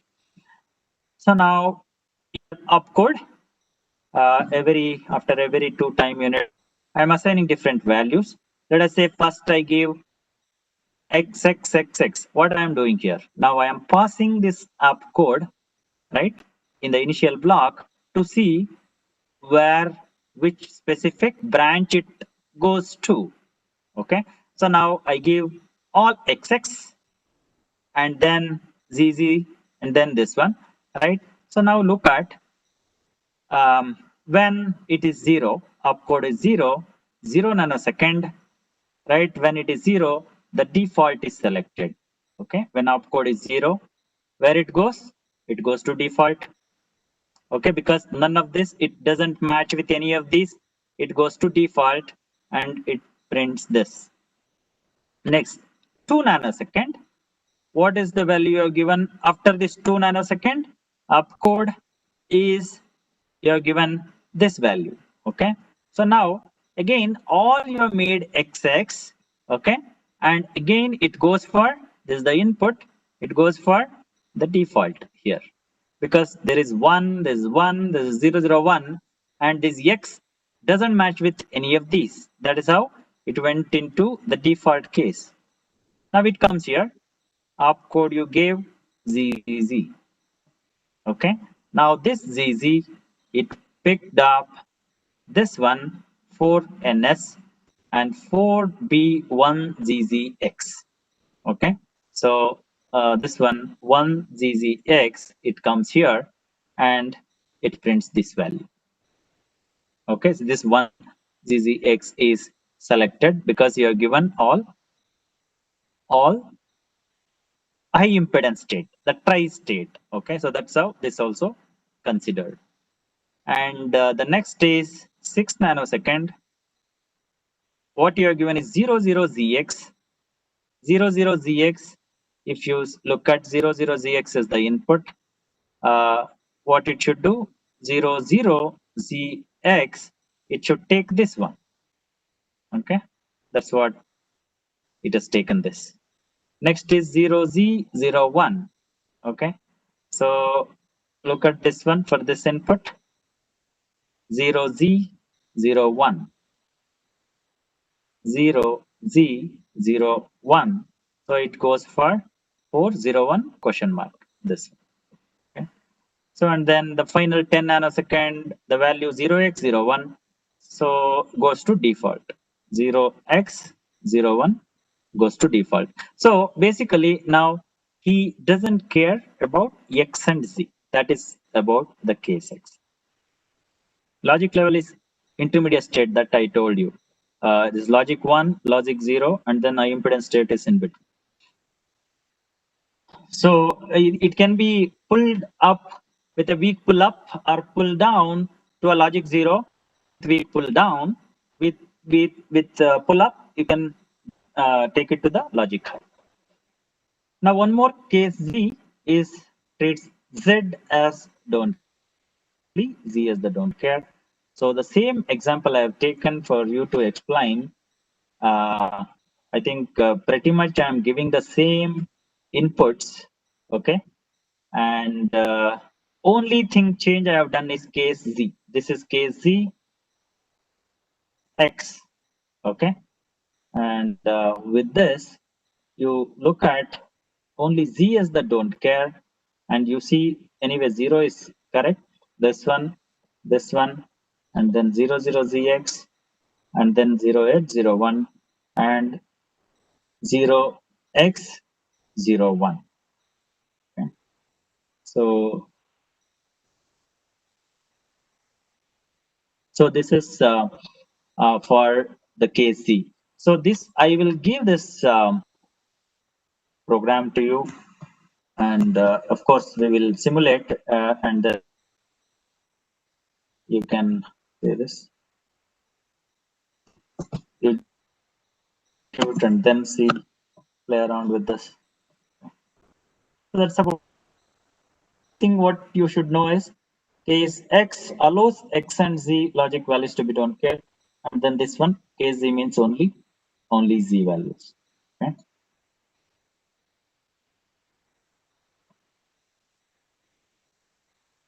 So of task, I will summarize these functions and task, and then we will get into some program execution.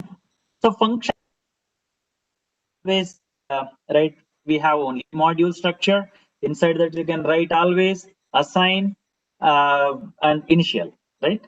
And assign is concurrent, initial and always are. So now if you want to process certain things, you and reusable operations, if you want to perform, how do you manage, right? That you can always go for functions and tasks. Okay. So and you can write in separate file and then include those functions, include those files within the module, right? Cannot include timing delays. We say functions are synthesizable. That is where function cannot use any of these. Okay, and hash delays and then positive negate, these it cannot include. It can have any number of inputs. So variables declared within function are local to that function. So what it means is within a function, if you declare some variable, it is only local to that function. It is not visible outside like a global variable. At the same time, variables declared outside the functions are accessible inside the function. Okay, and that's global variables, local variables. And you can use functions can be used for modeling combinational logic. Okay, so function can call other functions but not tasks. Cannot call tasks because tasks can have timing information. So that is where we say functions are synthesizable, tasks are not, because of this limitation, and we cannot call tasks. So synthesizable. Okay. So of course, and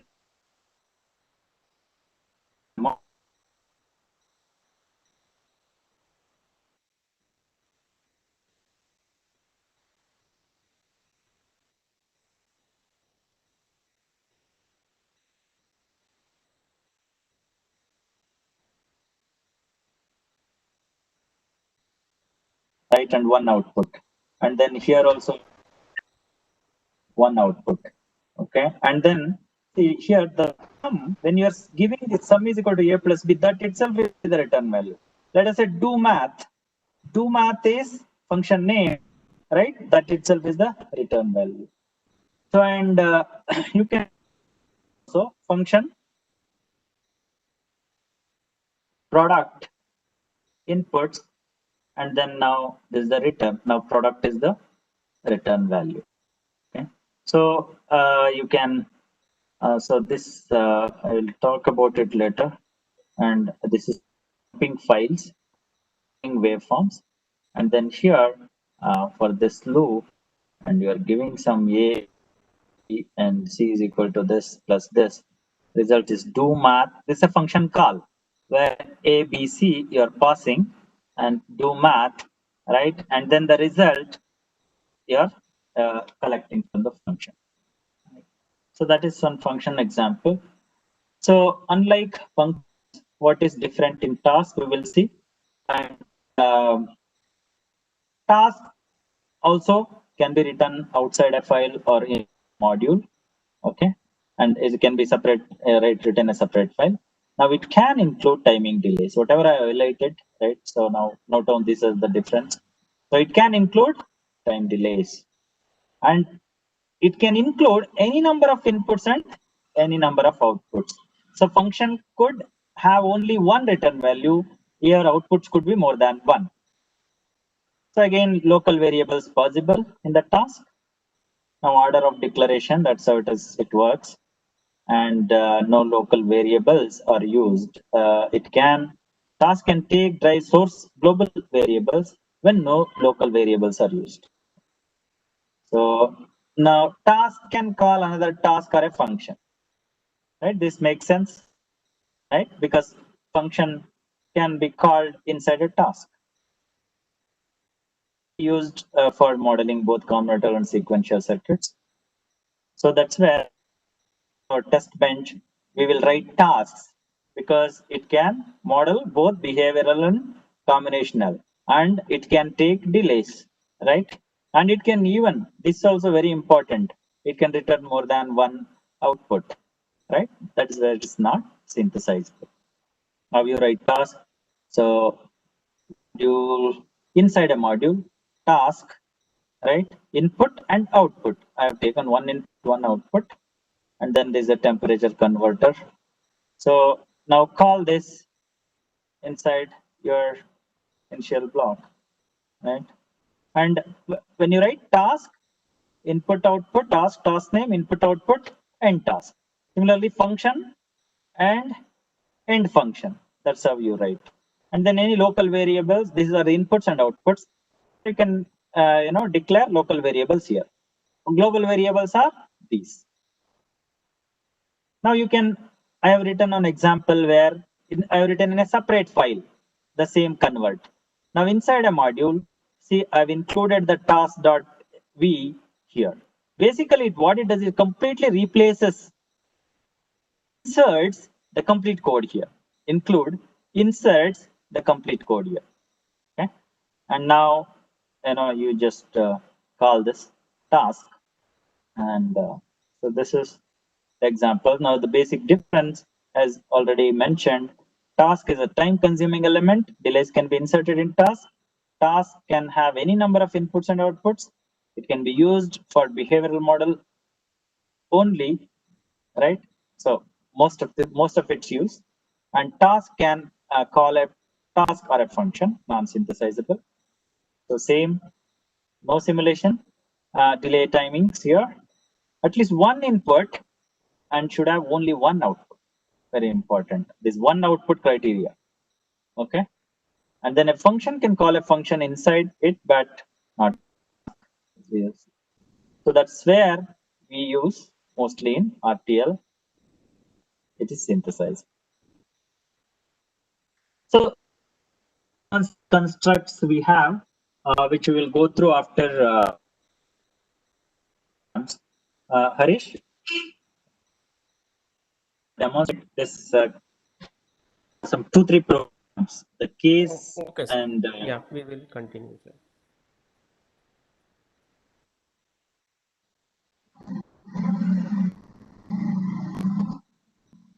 So I'll stop sharing. Yes, sir.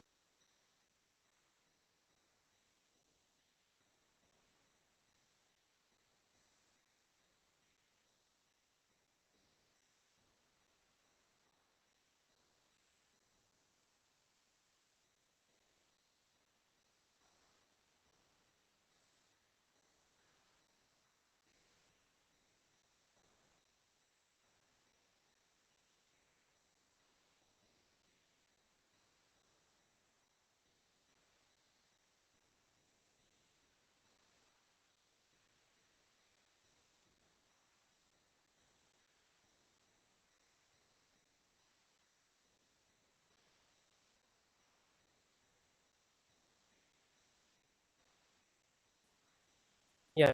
We'll see what we have discussed today. Maybe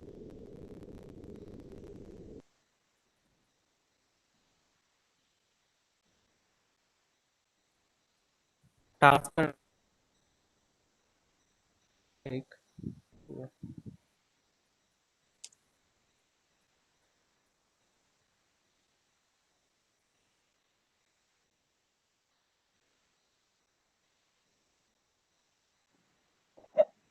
So till what time we can take even confirm?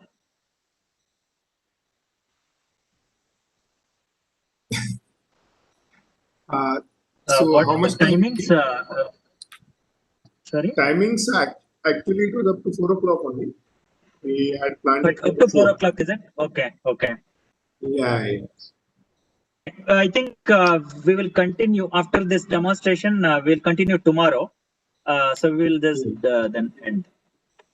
Mm.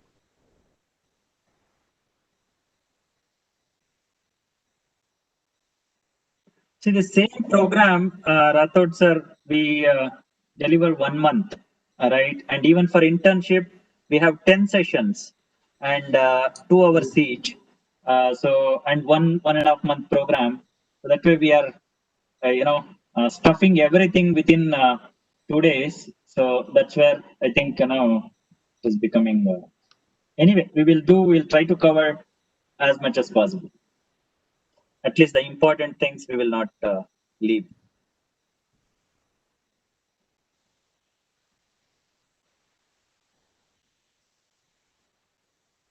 Tomorrow also, preferably you go ahead with theory and demo hand in hand. That will be better.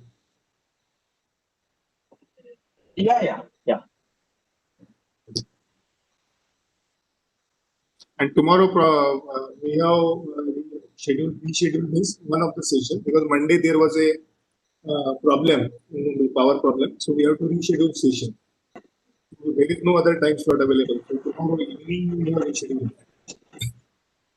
So tomorrow But we will have to complete up to 4 o'clock. okay, 4 o'clock is the sharp Yeah, time, sharp. right? So when you Yeah, okay, sharp. okay.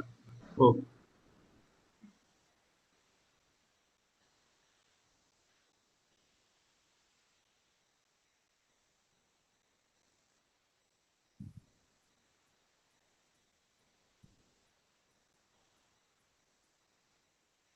This is the function example we have just now we have saw the example for function, that is we have declared the input and output variables here, that we are writing the function with a means we are writing some functionality within the task, that is a function do math function name. If you want to call the function, you need to call by the function name, whatever the name we have given, that with that name we need to call whenever if you are using this functionality, whatever you have written within this function, you need to call within the with this function name. That too we have written some functionality and or logic within this function. After in second function we have written the sum logic, addition logic we have written, and another function we have written the is a product option we have written. And here you can see whenever you are calling a function like this, you need to call do math, whatever the arguments or local variables you have declared within the arguments function. Okay, yeah, pass.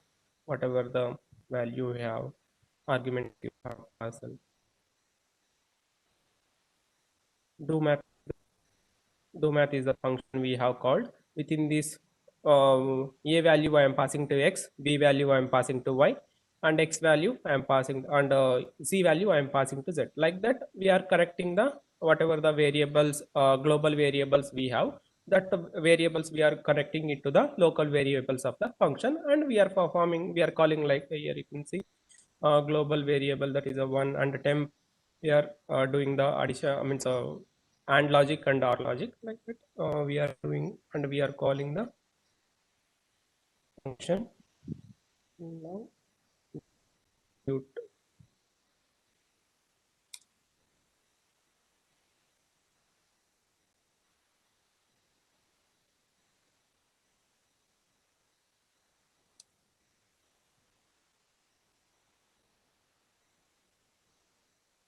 Sorry, see here what integer, it is not there in pure verilog. That's why it is showing enhanced for verilog loop declaration.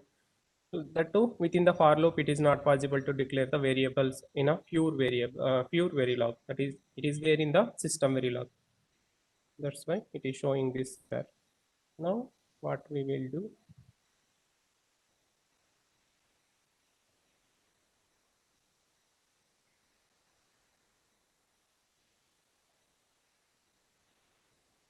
here integer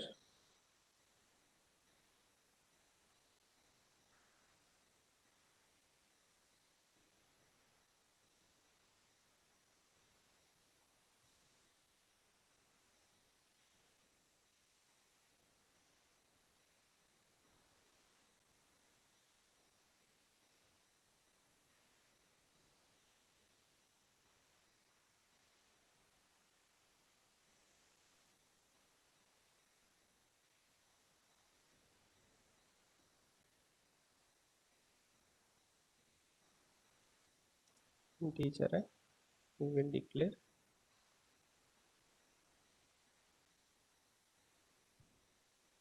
Now we will execute.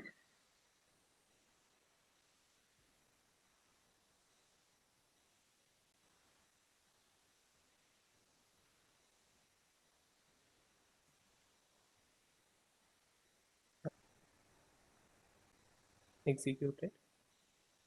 Now whatever the values we are passing for a and a value, b value, c value, those values it will consider, and it will calculate the result. The to math function, what it is, and or logic, it will perform. It will consider the whatever we are values we are passing. It will consider that inputs, and it will calculate the output. This function and task because we will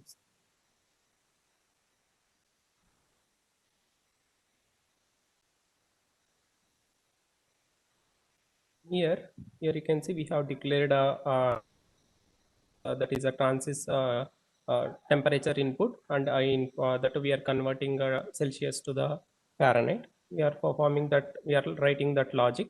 The two local variables we have declared, temperature in and out, for this task. Whenever we are calling this task, here you can see we are passing the global variable, that is a temp underscore in is local to this task, that is a convert task. Whenever we are passing the input value and output value, we are connecting. Here you can see t underscore in, it is my actual input, that is a t I value I am passing to t underscore in. That whatever I value it is coming, it will here also it will take I value, that is 0 1 2 3 values, and according to that it will convert it to the output value, that is Fahrenheit value.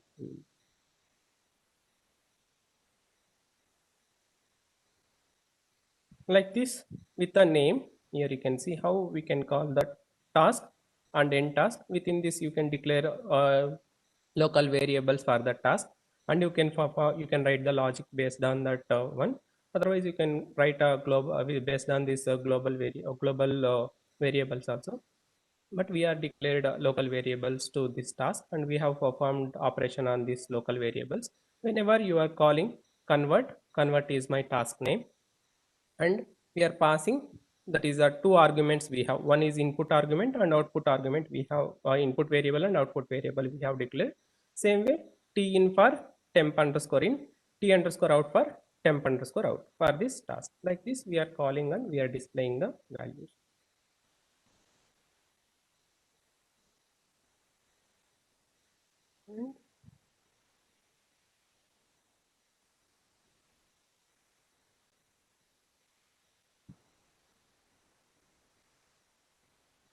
Sir, there is a request. Can we have one simulation for the waveforms, like a clock or something like that?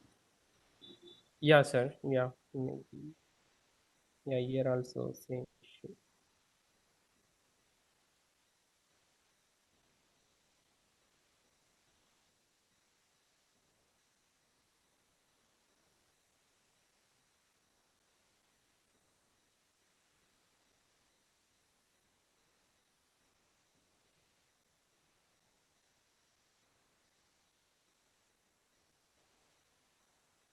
If you have a patience to wait, definitely I will show it in the SimVision window also.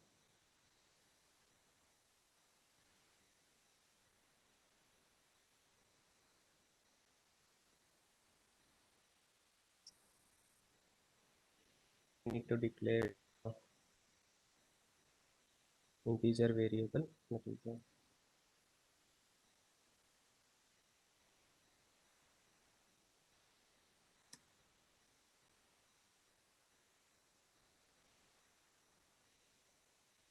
this is the one more command editor, that is a text editor we are using, VI.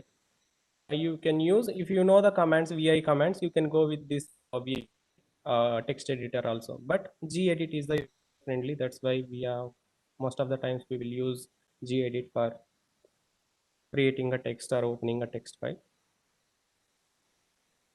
Yeah, now you can see we are providing the input value 0, 1, 2, 3. By using for loop, we are generating I value, right? That I value we are passing to the temperature in 1, 2, 3. Based on the logic we have written, it will convert it to the temperature output. That is 32, 33, 34 values we will get.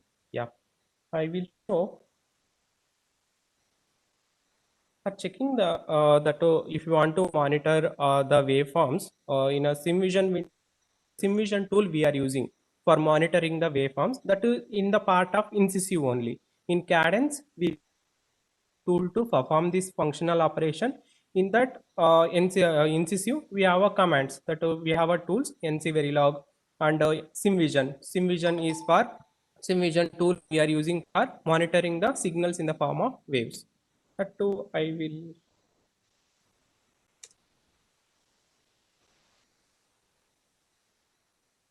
For that, we need to write a few more. That too, we need to generate either .trn or .vcd file. For that file, we need to load into the SimVision and we need to monitor the waveforms. That too, I will show. CD multiplexer option, multiplexer code. I will show.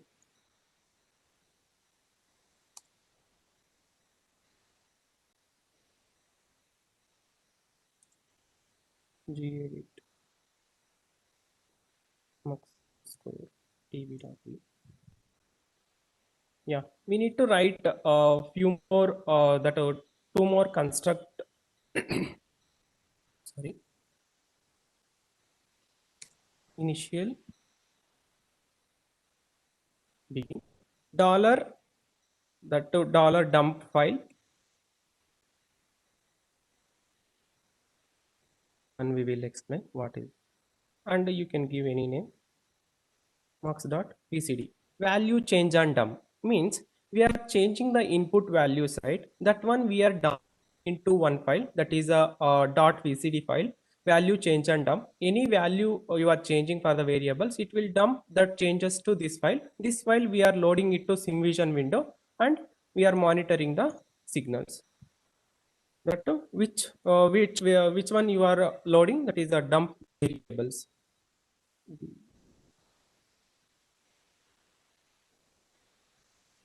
Dump varies. These two constructs you need to write it extra for monitoring the for monitor the signals in the SimVision window. Now with this construct you execute, that time .vcd file it will create, tool will create a .vcd file. That one we will load it in vision window.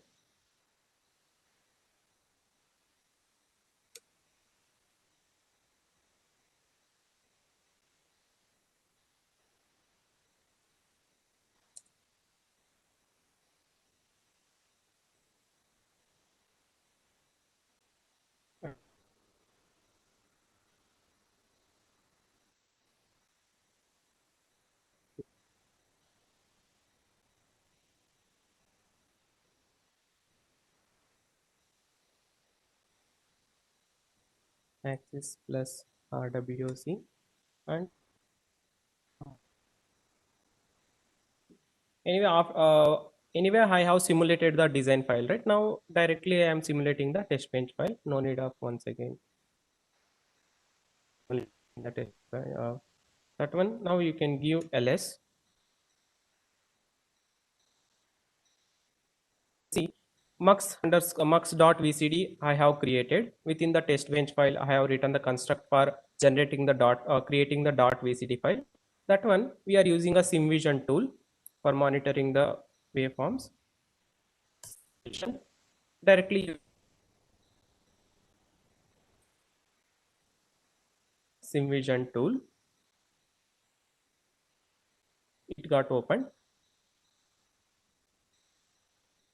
Have created .vcd file. That one you need to load into this SimVision. For that, first go to file, open database, click on database.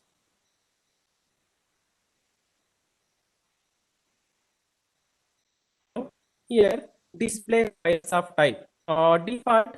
Cadence will native form means dumping the variable that is a .trn translation file. It will load the translation file default. We have created the .vcd file. It will .vcd file. It will support in other tools also. That's why we are generating a .vcd file. But Cadence is it will convert it into .trn file. That is a native format of Cadence. Now I have created a .vcd, right? I am changing this display file types of .trn to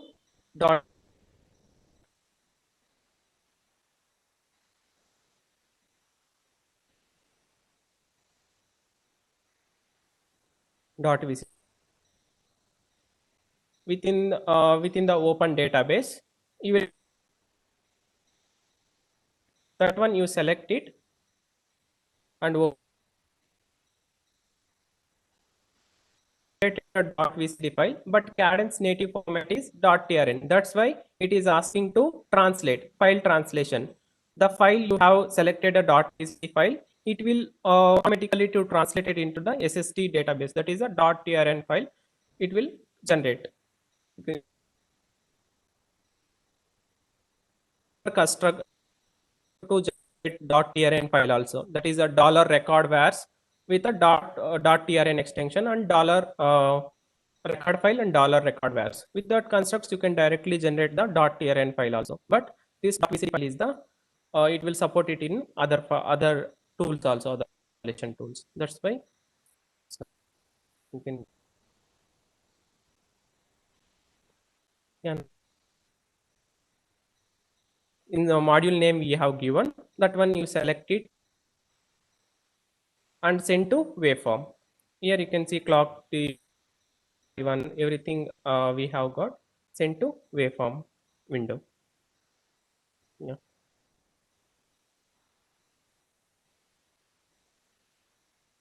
Yeah, this is like this. This is the my clock underscore TB and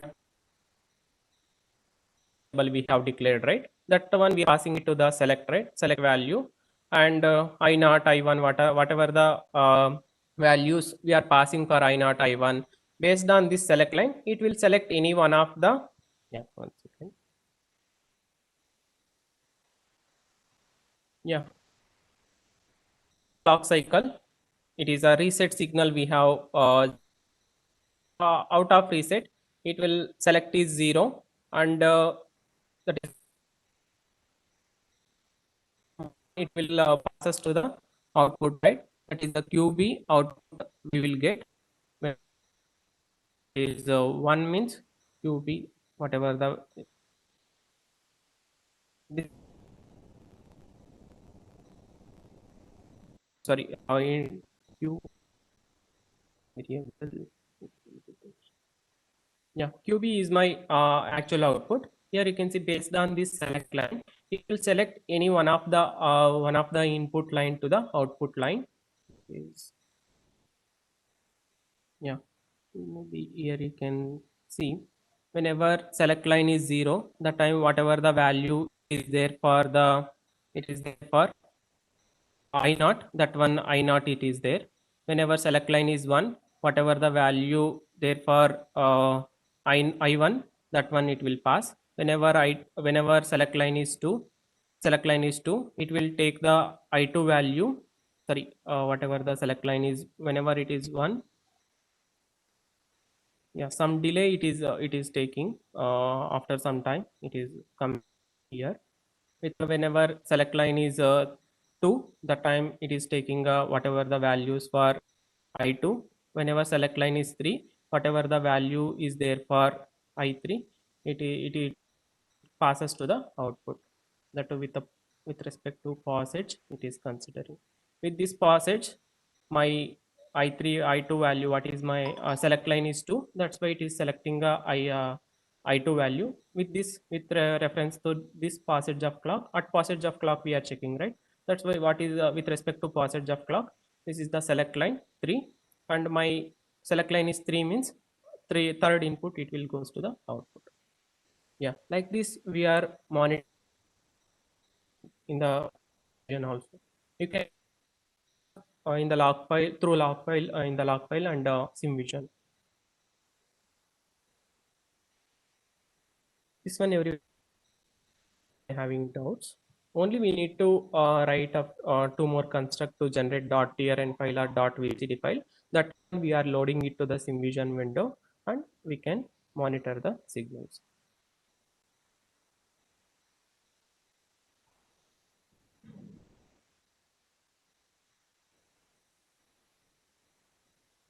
Yeah, any doubts we can discuss, otherwise we can stop the session here.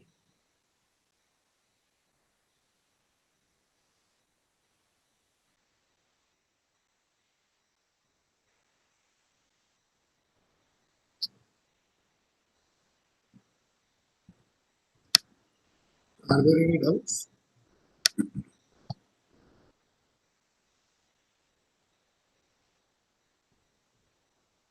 No, I think there are no queries now. So tomorrow we will continue at 10 a.m. Okay, sir. We will start. We will continue. Yeah. Thank you, everyone. We will meet it in next session. Okay, thank you.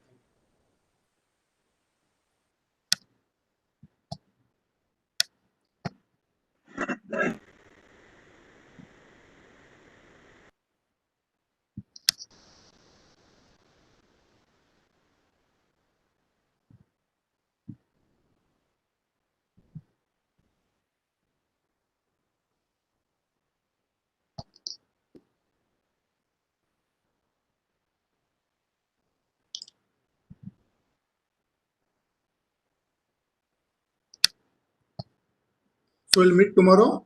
Bye bye. Have a nice time.